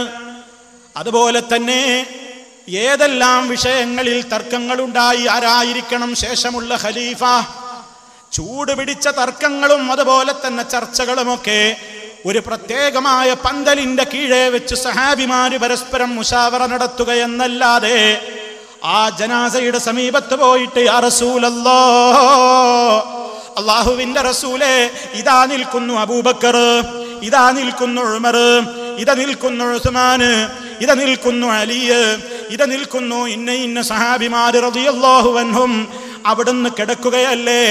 സംസാരിക്കണ്ട നബിയെ, അങ്ങയുടെ കൈവിരലൊന്ന് ചൂണ്ടിയിട്ട് ഈ നിൽക്കുന്ന സഹാബിമാരിൽ ആരെയാണ് നിങ്ങൾ ഖലീഫയായി നിർദ്ദേശിക്കുന്നതെങ്കിൽ ആ കൈയൊന്ന് പൊക്കൂ എന്ന് നബി സല്ലല്ലാഹു അലൈഹി വസല്ലമിനോട് സഹാബാക്കൾ പോയിട്ട് മുശാവറ നടത്തിയോ? സഹായം ചോദിച്ചോ? ഇല്ലല്ലോ. മറിച്ച് ജനാസ ഒരു ഭാഗത്ത് അവിടെയുണ്ടെങ്കിലും ഒരു പന്തലിന്റെ കീഴെ ഒരുമിച്ച് കൂടിയിട്ട് മഹാന്മാരായ സഹാബികൾ പരസ്പരം ചർച്ച ചെയ്യുന്നു. എന്താ ഇതിൽ നിന്നൊക്കെ മനസ്സിലാക്കേണ്ടത്? ഇന്ന് നമ്മുടെ ചില സുഹൃത്തുക്കൾ പറയാണ്, അതേ നമ്മളിവിടെ സ്വലാത്ത് ചൊല്ലുന്ന സ്വലാത്ത് നഗറിലേക്ക് ഹബീബ് ഇങ്ങനെ വരുന്നുണ്ട്, ഹബീബിന്റെ സാന്നിധ്യം ഇവിടെയുണ്ട്, ഹബീബ് എല്ലാം കാണുകയാണ്, കേൾക്കുകയാണ്, ആനന്ദിക്കുകയാണ്, നമ്മെ മുസാഫഹത്ത് നടത്തുകയാണ്, നമ്മുടെ എല്ലാം ഇതാ ലൈവായിക്കൊണ്ട് കണ്ടുകൊണ്ടിരിക്കുകയാണെന്ന് പറയുമ്പോ അതെന്തേ മുൻഗാമികളായ സഹാബത്തിന്റെ വിശ്വാസമായി കൊണ്ട് ഒരു തെളിവ് തരാതെ പ്രസംഗിക്കുന്നത്? അങ്ങനെ ഒരു തെളിവുണ്ടെങ്കിൽ, ഒരു പ്രമാണമുണ്ടെങ്കിൽ മാനവ സമൂഹത്തിന്റെ മുഴുവൻ മാർഗദർശനമായ ഗ്രന്ഥമായ ഒന്നാമത്തെ പ്രമാണമായ ഖുർആനിൽ കാണണ്ടേ? നബി സല്ലല്ലാഹു അലൈഹി വസല്ലമല്ലേ അതിന്റെ ഔദ്യോഗികമായ വിശദീകരിക്കാൻ നിർത്തിയിട്ടുള്ള നേതാവ്. അവിടുത്തെ വിശദീകരണങ്ങളിൽ വരണ്ടേ? സ്വഹാബത്ത് അങ്ങനെ വിശ്വസിക്കണ്ടേ? അവരുടെ പ്രവൃത്തിപഥത്തിൽ അങ്ങനെയൊന്ന് കാണണ്ടേ? എന്തുകൊണ്ടാണ് കാണാത്തത്? പ്രിയമുള്ളവരെ, നബി സല്ലല്ലാഹു അലൈഹി വസല്ലമിനെ കുറിച്ച് അതേ അവിടുന്ന് എന്താണോ പഠിപ്പിച്ചതെങ്കിൽ അതിലപ്പുറം വഴിമാറി സഞ്ചരിക്കാൻ മരണബോധമുള്ള, പരലോകബോധമുള്ള ഒരൊറ്റ സ്വഹാബിയും തയ്യാറായിട്ടില്ല. ആ പാതയിലേക്കാണ് സമൂഹത്തെ നമ്മൾ ക്ഷണിച്ചുകൊണ്ടിരിക്കുന്നത്, ക്ഷണിക്കേണ്ടത്. അതിലാണ് സുരക്ഷിതത്വമുള്ളത്, അതിലാണ് സുരക്ഷിതത്വമുള്ളത്. മറിച്ച് അള്ളാഹുവിന്റെ മാത്രം കഴിവുകളായ, നേരത്തെ പറഞ്ഞതും അല്ലാത്തതുമായ, എവിടെ നിന്ന് എപ്പോൾ വിളിച്ചാലും കേൾക്കും. ഞാൻ എനിക്ക് ഇടങ്ങേറ് ബാധിച്ചാൽ റസൂലുള്ളാഹിനെ വിളിച്ചാൽ അള്ളാഹുവിന്റെ റസൂലിനെ കുറിച്ച് പോലും അങ്ങനെ വിശ്വസിക്കാവതല്ലെങ്കിൽ അതിൻ്റെ എത്രയോ നൂറ്റാണ്ടുകൾക്ക് ശേഷം വന്നവരായ നല്ലവരാണോ അല്ലേ എന്ന് തീരുമാനിക്കപ്പെടാത്ത, ആരാണ് എന്താണെന്ന് പോലും അറിയാത്ത മഹാത്മാക്കളാവട്ടെ അല്ലാത്തവരാകട്ടെ ആരാവട്ടെ, അവർക്ക് ആ കഴിവുകൾ അല്ലാഹു കൊടുത്തിട്ടുണ്ടോ? അവർക്കാർക്കെങ്കിലും അങ്ങനെ ഒരു പവർ റബ്ബ് കൊടുത്തിട്ടുണ്ടോ? എന്നിട്ടാണ് നമ്മൾ നമ്മുടെ പ്രശ്നങ്ങൾ വരുമ്പോ, ഓ പുത്തമ്പള്ളി മൂപ്പരേ, എന്റെ രോഗം മാറ്റണേ, എന്നെ രക്ഷിക്കണേ എന്ന് പറയുന്നത്. അതല്ലെങ്കിൽ മമ്പുറത്തെ തങ്ങളെ വിളിച്ചുകൊണ്ട് പറയുന്നത്, അതല്ലെങ്കിൽ മറ്റു പലരെയും വിളിച്ചുകൊണ്ട് പറയുന്നത്. ഇത് സഹോദരന്മാരെ, അല്ലാഹു സുബ്ഹാനഹു വ തആല നമുക്ക് പഠിപ്പിച്ചു തന്നിട്ടുള്ള മഹനീയമായ ആദർശത്തിൽ നിന്ന് മനുഷ്യനതാ തെറ്റിത്തിരിഞ്ഞു പോയതിൻ്റെ ഏറ്റവും വലിയ ദുരന്തമാണ് സംഭവിച്ചിട്ടുള്ളത്. ഇവരൊക്കെ എല്ലാം കാണുമെന്ന് വിശ്വസിക്കുകയാണ്, എല്ലാം കേൾക്കുമെന്ന് വിശ്വസിക്കുകയാണ്, എല്ലാം അറിയുമെന്ന് വിശ്വസിക്കുകയാണ്, അവർക്കെല്ലാത്തിനും കഴിവ് റബ്ബങ്ങ് കൊടുത്തിരിക്കുന്നു എന്ന് പറയുകയാണ്. പ്രമാണം എന്താണെന്ന് ചോദിച്ചാൽ ഒരു പ്രമാണവും ശരിക്കും ഉദ്ധരിക്കാനില്ല.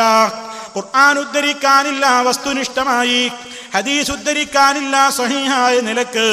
മുൻഗാമികളായ സഹാബത്തിന്റെ വിശ്വാസം ഇപ്രകാരം അവരെ പ്രവർത്തിച്ചു എന്ന് കുറ്റമറ്റ ഒരു സനദിന്റെ രൂപത്തിൽ, ഒരു കൃത്യമായ സനദോടുകൂടി സമൂഹത്തിന്റെ മുമ്പിൽ പറയാവുന്ന നിലക്ക് ഒരാൾക്കും ഒന്നും ലഭിച്ചിട്ടില്ല. മറിച്ച് ലോകത്ത് എഴുതപ്പെട്ടിട്ടുള്ള പല പ്രസിദ്ധീകരണങ്ങളും പല പുസ്തകങ്ങളും ആലപ്പാട്ടുകളും മൗലിദ് കിതാബുകളും അതൊക്കെ പ്രമാണങ്ങളാക്കിക്കൊണ്ട് വലത്ത് നിന്ന് ഇടത്തോട്ട് എഴുതിയിട്ടുള്ള മാലപ്പാട്ടുകളും പുസ്തകങ്ങളും മങ്കോസ് മൗലിദും അതുപോലെ തന്നെ ഷറഫല്ലന മൗലിദും അതുപോലെയുള്ള മൗലിദ് കിതാബുകളും ആലപ്പാട്ടുകളും ഒക്കെ അതിൽ പറഞ്ഞത് തന്നെയാണ് ഞങ്ങൾക്കുള്ള പ്രമാണമെന്ന് പറയുന്ന അത്രത്തോളം വലിയ ദുരന്തത്തിലേക്ക് ഒരു സമുദായം മതപ്പതിച്ചു പോകുന്നു. ഇത് നമ്മൾ വളരെ ഗൗരവത്തോടുകൂടെ ആലോചിക്കേണ്ടതല്ലേ സഹോദരന്മാരെ? ഏറ്റവും വലിയ രൂപത്തിൽ മനുഷ്യന്റെ ചിന്ത കൊടുത്തുകൊണ്ട് സർവലോക പരിപാലകനായ റബ്ബ്, ആ റബ്ബിന്റെ ഗുണങ്ങളെ നിങ്ങൾ മറ്റൊരാളിലേക്ക് നിങ്ങൾ സമർപ്പിച്ചു കൊടുക്കുമ്പോൾ അതവന് സമന്മാരെ സങ്കല്പിക്കലാണെന്ന് അല്ലാഹു അതൊരിക്കലും പൊറുക്കുകയില്ലെന്ന് ഗൗരവത്തോടെ പറഞ്ഞിട്ടും ഖബർ സിയാറത്തിന്റെ പേരിൽ ജാറങ്ങളിലൂടെയൊക്കെ മറ്റുള്ള സമുദായങ്ങളെ കൊണ്ടുപോലും ചോദിപ്പിക്കുന്ന നിലക്ക് നിങ്ങൾക്ക് എന്തുകൊണ്ട് വിഗ്രഹങ്ങളെ ആരാധിക്കുന്നതിനെ എതിർക്കാൻ അവകാശം? ഞങ്ങൾ നിർത്തിയിട്ട ക്ഷേത്രങ്ങളിലെ നിർത്തിയിട്ട പ്രതിമകൾക്ക് മുമ്പിൽ പോയി ചോദിക്കും പോലെ നിങ്ങളതാ വസ്ത്രം കൊണ്ട് മൂടിയിട്ടിട്ടുള്ള നിങ്ങളുടെ മഹാന്മാരെന്ന് പറയുന്നവരുടെ ഖബറുകളുടെ സമീപത്ത് പോയിട്ട് നിങ്ങൾ വളരെ ഭവ്യതയോടെ അവരെ വിളിച്ചു തേടുന്നുണ്ടല്ലോ, അവിടെ വിളക്ക് കൊളുത്തുന്നുണ്ടല്ലോ, അവിടെ ചുംബനമർപ്പിക്കുന്നുണ്ടല്ലോ, അവിടെ വന്ദനം അർപ്പിക്കുന്നുണ്ടല്ലോ, അവിടുത്തേക്ക് വേണ്ടി നേർച്ച വഴിപാടുകളും കാണിക്കകളും കാണിക്കപ്പെട്ടിയിലുമൊക്കെ നിങ്ങൾ സമർപ്പിക്കുന്നുണ്ടല്ലോ എന്ന് ഇസ്ലാമിനെ കുറിച്ച് അറിഞ്ഞിട്ടില്ലാത്ത അന്യ സമുദായത്തിലെ ആളുകളെ കൊണ്ടുപോലും ചോദിപ്പിക്കുന്ന നിലക്ക് മുസ്ലിം സമുദായത്തിലെ മെമ്പർമാര് ഇസ്ലാം പഠിപ്പിച്ച യഥാർത്ഥമായ ദിശയിൽ നിന്ന് തെറ്റിപ്പോയപ്പോൾ അതാണ് ജാറങ്ങളിലൂടെ നടന്നു വരുന്ന പ്രവർത്തനങ്ങളിലൂടെ ഉണ്ടായ ദുരന്തം. അങ്ങനെ ഒരാൾ മരണപ്പെട്ട് കഴിഞ്ഞാൽ അയാളുടെ ഖബറുകൾ അതാ കെട്ടി ഉയർത്തുകയായി. അത് അന്യ സമുദായക്കാരൻ തെറ്റിദ്ധരിക്കുകയാണ്. ഇസ്ലാം എന്ന് പറഞ്ഞാൽ വലിയ വലിയ ആളുകൾ, മൂപ്പന്മാര് മരിച്ചു കഴിഞ്ഞാൽ ഖബർ സാധാരണക്കാരൻ്റേതുപോലെയല്ല, കുറച്ച് കൂടുതൽ ഉയരത്തിൽ ഇങ്ങനെ കെട്ടിപ്പൊക്കണമെന്ന് അന്യ സമുദായക്കാരന് തോന്നിപ്പോയി. എന്താ കാരണം? ഇസ്ലാമിന്റെ ലേബിളിൽ മുസ്ലിമീങ്ങളെന്ന് പറയുന്നവർ ആ പ്രവൃത്തി ചെയ്തു. അതിന്മേൽ പട്ടുവിരിച്ചു, അവിടെ വിളക്ക് കൊളുത്തി. ഇസ്ലാം അംഗീകരിച്ചതാണോ? നാം ഏറെ സ്നേഹിക്കുന്ന മഹാനായ മുഹമ്മദ് റസൂലുള്ളാഹി സ്വല്ലല്ലാഹു അലൈഹി വസല്ലമിന്റെ കാലത്ത് അവിടുത്തെ നേതൃത്വത്തിലും അല്ലാതെയും എത്രയോ സഹാബിമാരെ ഖബറടക്കിയിട്ടില്ലേ? ആ ഖബറുകളൊക്കെ ഭൂമിയിൽ നിന്ന് ഉയർത്തിയിട്ടുണ്ടോ? അതിന്മേൽ വസ്ത്രം മൂടിയിട്ടുണ്ടോ? അവിടെ നിന്ന് ബറക്കത്താശിച്ചുകൊണ്ട് അവിടെ വിളക്ക് കൊളുത്തിയിട്ടുണ്ടോ? ആ ഖബറുകളിന്മേൽ തൊട്ട് വന്നിച്ചിട്ടുണ്ടോ? ചുംബനമർപ്പിച്ചിട്ടുണ്ടോ?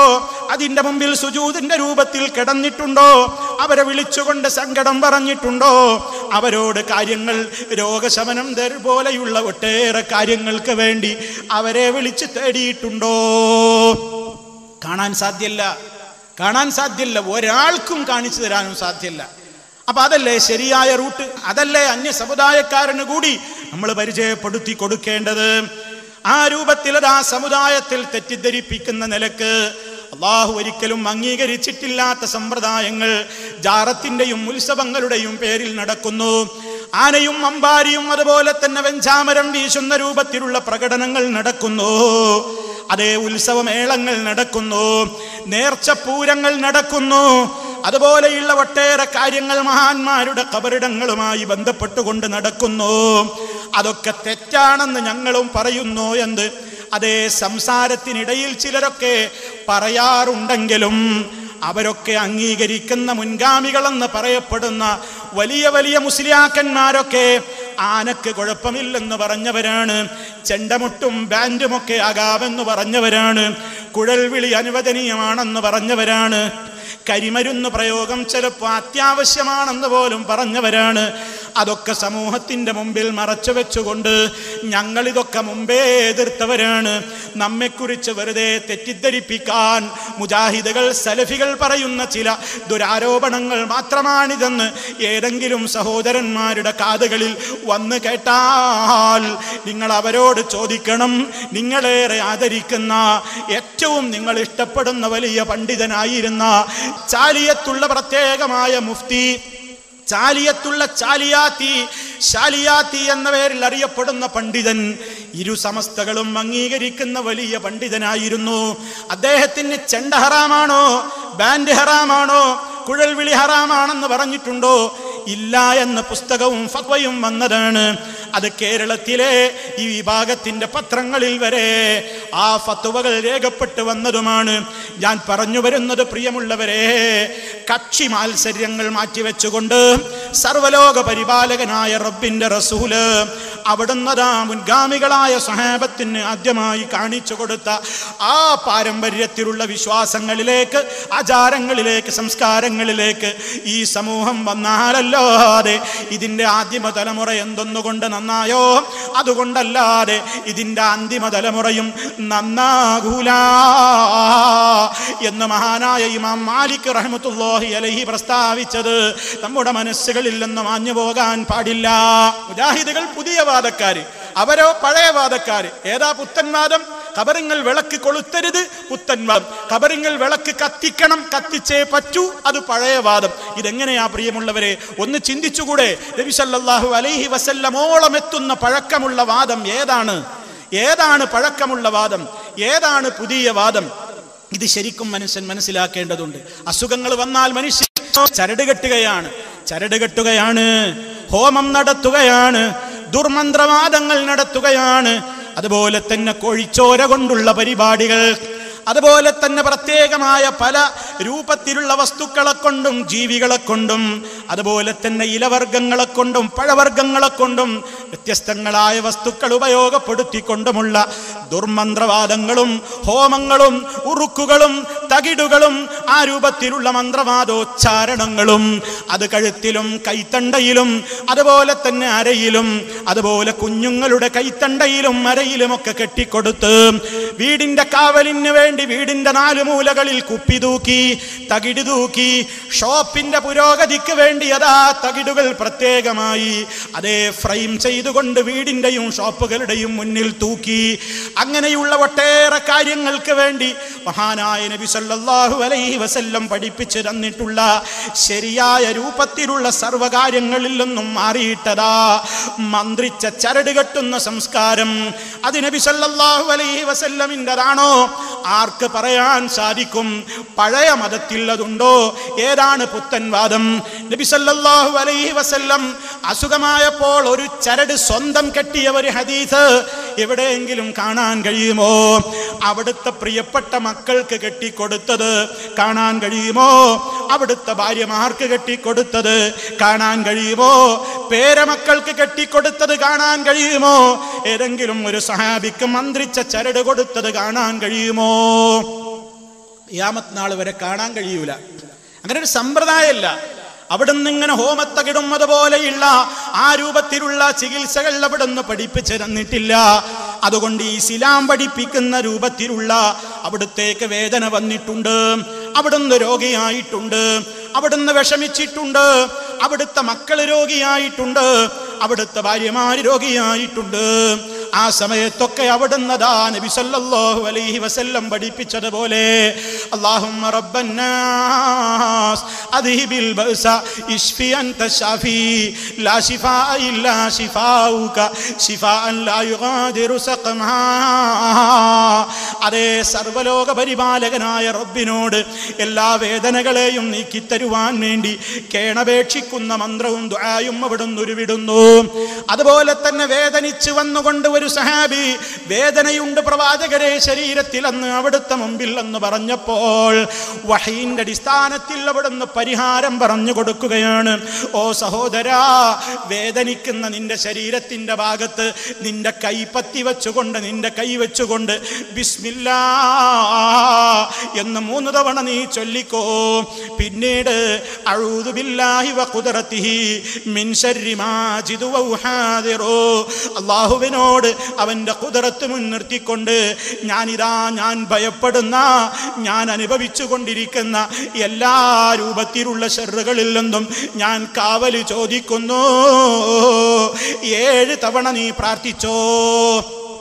3 തവണ ബിസ്മില്ലയും 7 തവണ ഈ ചൊല്ലപ്പെട്ട പ്രാർത്ഥനയും അവിടുന്ന് പഠിപ്പിക്കുകയാണ്. ആ സഹാബി അത് നിർവഹിക്കുകയാണ്. രോഗിയുടെ സമീപത്ത് ചെല്ലുമ്പോ ആ രോഗിക്ക് വേണ്ടി നമ്മൾ ദുആ ചെയ്യുകയാണ്. അസ്അലുല്ലാഹൽ അദീം റബ്ബൽ അർശിൽ അദീം അൻ 7 തവണ നമ്മൾ പറയുകയാണ്. അദീമായ റബ്ബിനോട് ഞാൻ ചോദിക്കുകയാണ്, അർശിന്റെ ഉടമയായ റബ്ബിനോട് ഞാൻ ചോദിക്കുന്നു, അൻ യശ്ഫിയക, നിനക്ക് സുഖം നൽകാൻ. അതുപോലെ തന്നെ അതാ മന്ത്രിക്കുകയാണ്, ബിസ്മില്ലാഹി ഉർഖീക്, ഞാനിതാ അല്ലാഹുവിന്റെ നാമത്തിൽ നിനക്ക് വേണ്ടി മന്ത്രിക്കുന്നു. എല്ലാവിധത്തിലുള്ള കണ്ണിന്റെ ഉപദ്രവത്തിൽ നിന്നും, എല്ലാ ശൈത്താന്റെ ഉപദ്രവത്തിൽ നിന്നും, അതുപോലെയുള്ള സർവ്വരൂപത്തിലുള്ള ഉപദ്രവങ്ങളിൽ നിന്നും ഞാനിതാ നിനക്ക് വേണ്ടി റബ്ബിനോട് കാവൽ ചോദിക്കുന്നു. ഇങ്ങനെ എത്രയെത്ര പ്രാർത്ഥനകൾ, എത്രയെത്ര മന്ത്രങ്ങൾ, ഏതെല്ലാം രൂപത്തിൽ. പേരമക്കളായ ഹസൻ ഹുസൈനെ ചേർത്ത് പിടിച്ചുകൊണ്ട് അവിടുന്ന് പറഞ്ഞു, ഉഈദുകുമാ ബികലിമാത്തില്ലാഹി തമ്മ മിൻ കുല്ലി ശൈത്താനിൻ വഹമ്മ വമിൻ കുല്ലി ഐനിൻ ലാമ്മ. മക്കളെ, നിങ്ങൾക്ക് ഇരുവർക്കും വേണ്ടി ഞാൻ റബ്ബിനോട് കാവൽ ചോദിക്കുന്നു. എല്ലാ ശൈത്താന്മാരുടെ ഉപദ്രവത്തിൽ നിന്നും, എല്ലാ ഇഴജന്തുക്കളുടെ ഉപദ്രവത്തിൽ നിന്നും, വിഷജീവികളുടെ ഉപദ്രവത്തിൽ നിന്നും, ആക്ഷേപകാരിയായ കണ്ണിന്റെ ഉപദ്രവത്തിൽ നിന്നും ഞാൻ നിങ്ങൾക്ക് വേണ്ടി അല്ലാഹുവിനോട് കാവൽ ചോദിക്കുന്നു. ഇതൊക്കെയാ പഴയ മതം. പുതിയതെന്താ? കണ്ണേറ് തട്ടിയാൽ ഉടനെ എഴുതി വെക്കണം, വീടിന്റെ മുമ്പിൽ കണ്ണേറ് തട്ടാതിരിക്കാൻ കരിങ്കണ്ണാ നോക്ക്. അതുപോലെ തന്നെ അതാ ഒരു പഴയ രൂപത്തിലുള്ള ഒരു സാരിയും ബ്ലൗസും ഒക്കെ എടുത്ത് അതിന്റെ തലയിൽ അതാ ഒരു ചട്ടി കമഴ്ത്തിയിട്ട് ചുണ്ണാമ്പ് കൊണ്ട് കണ്ണും നാക്കും മൂക്കും വരച്ച് ഒരു കോലം നാട്ടിയിട്ട് കരിങ്കണ്ണാ നോക്കെന്ന് പറഞ്ഞ വീടിന് കാവലായി, വീടിന് സുരക്ഷിതത്വമായി.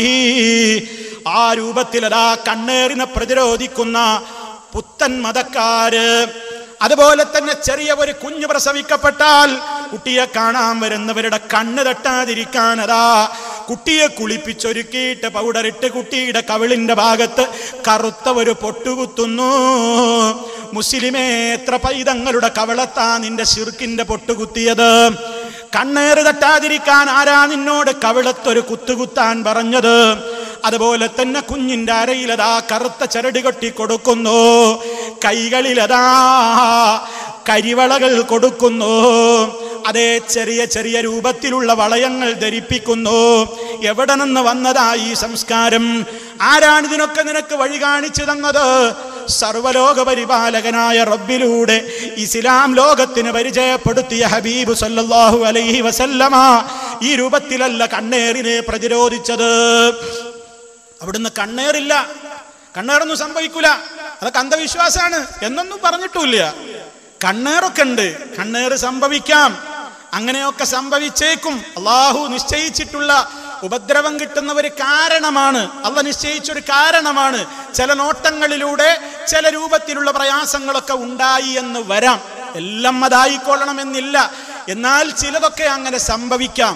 അതിനാ ഇസ്ലാം പറഞ്ഞത് അതൊക്കെ നിശ്ചയിച്ച റബ്ബിനോട് പറ, റബ്ബിനോട് പ്രാർത്ഥിക്ക്. ചിലരൊക്കെ മനസ്സിലാക്കി ഒരു വാദപ്രതിവാദം എടുത്ത് നടന്നപ്പോ മടവൂർ വിഭാഗത്തിലെ സുഹൃത്തുക്കളുമായി കൊണ്ട് നമ്മുടെ പണ്ഡിതന്മാര് നടത്തിയ ഒരു സംവാദത്തിൽ ചിലരൊക്കെ പറഞ്ഞു കേട്ടു, കണ്ണേറൊക്കെ ഉണ്ട് എന്ന് വിശ്വസിക്കുന്നത് ജൂദായിസമാണ്, അത് ഖുർആനിനെതിരാണെന്ന്. മഹാനായ ഹബീബ് സല്ലല്ലാഹു അലൈഹി വസല്ലമ കണ്ണേറിന്റെ ശർറിൽ നിന്ന് ഹസൻ ഹുസൈൻ എന്ന പേരമക്കൾക്ക് വേണ്ടി മന്ത്രം നടത്തിക്കൊണ്ട് ദുആയിരുന്നുവെങ്കിൽ ആ പ്രസംഗിച്ച മൗലവിയടക്കമുള്ളവർ ഒന്ന് ചിന്തിക്കേണ്ടതല്ലേ? ഹബീബ് സല്ലല്ലാഹു അലൈഹി വസല്ലമ ഹസൻ ഹുസൈൻ എന്നവർക്ക് നടത്തിയ മന്ത്രം ജൂദായിസമാണോ, അത് ഖുർആനിന് വിരുദ്ധമാണോ? ഇങ്ങനെ എത്ര സംഗതികളുണ്ട്, എത്ര പ്രശ്നങ്ങൾ വളരെ ലളിതമായി ഇസ്ലാം പഠിപ്പിച്ചിരുന്നു. ഈ വഴികളിൽ നിന്നെല്ലാം വിട്ടു, ഈ വഴികളെയെല്ലാം അന്ധവിശ്വാസമാക്കി മാറ്റി. അങ്ങനെ നബി സല്ലല്ലാഹു അലൈഹി വസല്ലം പഠിപ്പിച്ചേടത്ത് നിന്ന് മാറിപ്പോയി. അങ്ങനെ പലയിടങ്ങളിലേക്കും ആളുകൾ പോയപ്പോൾ പലരെയും അടിച്ചു കൊല്ലുന്ന അവസ്ഥയിലേക്കും എത്തി. ആ രൂപത്തിലുള്ള വലിയ വലിയ ദുരന്തങ്ങളിലേക്കൊക്കെ സമൂഹത്തിലെ ആളുകൾ എത്തുന്നത് എന്തുകൊണ്ടാ? ഇസ്ലാം പഠിപ്പിച്ചേടത്ത് നിൽക്കാതെ ഫലിപ്പിച്ചത് പലതും ഒഴിവാക്കുകയും ഇല്ലാത്ത പലതും സമൂഹത്തിലേക്ക് കൊണ്ടുവരികയും ചെയ്തപ്പോൾ അത്തരത്തിലുള്ള വലിയ രൂപത്തിലുള്ള ചൂഷകന്മാര് സമൂഹത്തിലുണ്ടായി. അവർക്കെതിരെ സമൂഹത്തിന്റെ കണ്ണും കാതും എന്നും അതാ പ്രമാണങ്ങൾ ഉദ്ധരിച്ചുകൊണ്ട് ഈ സമൂഹത്തിന്റെ മുമ്പാകെ അതേ കൃത്യമായ നിലക്ക് തന്നെ പ്രമാണം പഠിച്ചവർക്കൊന്നും ആ കാര്യത്തിൽ എവിടെയാണ് സത്യമെന്നോ എവിടെയാണ് അസത്യമെന്നോ മനസ്സിലാക്കുവാനൊരു പ്രയാസവും ഇല്ലാത്ത നിലക്ക് നബി സല്ലല്ലാഹു അലൈഹി വസല്ലം അത് നമുക്ക് പഠിപ്പിച്ചു തന്നു. അതുപോലെ തന്നെ അതാ ചില നാടുകളിൽ കാണുന്നു കടുകും മുളകുമൊക്കെ ഒഴിയുകയാണ്. കുട്ടിക്ക് അസുഖം വന്നു, കണ്ണേറ് തട്ടിയിട്ടുണ്ട് പോലും, കുട്ടിക്കെന്തോ സംഭവിച്ചിട്ടുണ്ട് പോലും. അങ്ങനെ മനുഷ്യന്മാരുടെ മുമ്പിൽ അതാ മുളക് ഒഴിയുന്നു. മുളക് കൊണ്ട് ഇങ്ങനെ ഒരു ഒഴിച്ചില്, കടുക് കയ്യിൽ ഇങ്ങനെ വാരിയിട്ട് ഒരു ഒഴിച്ചില്, ഇങ്ങനെ പല രൂപത്തിൽ പലർക്കും പലതാണ്. കുട്ടികൾ നിർത്താതെ കരയാണെങ്കിൽ ചാത്തൻ മഠങ്ങളിലേക്കാണ് നേർച്ച, ചാത്തൻ സേവകളിലേക്ക് കുട്ടി വല്ലാതെ കരയുന്നുണ്ട്, അവിടേക്ക് എന്തെങ്കിലും ഒന്ന് നേർച്ചയാക്കി ആ കുട്ടിപ്പ കരച്ചിൽ നിർത്തും.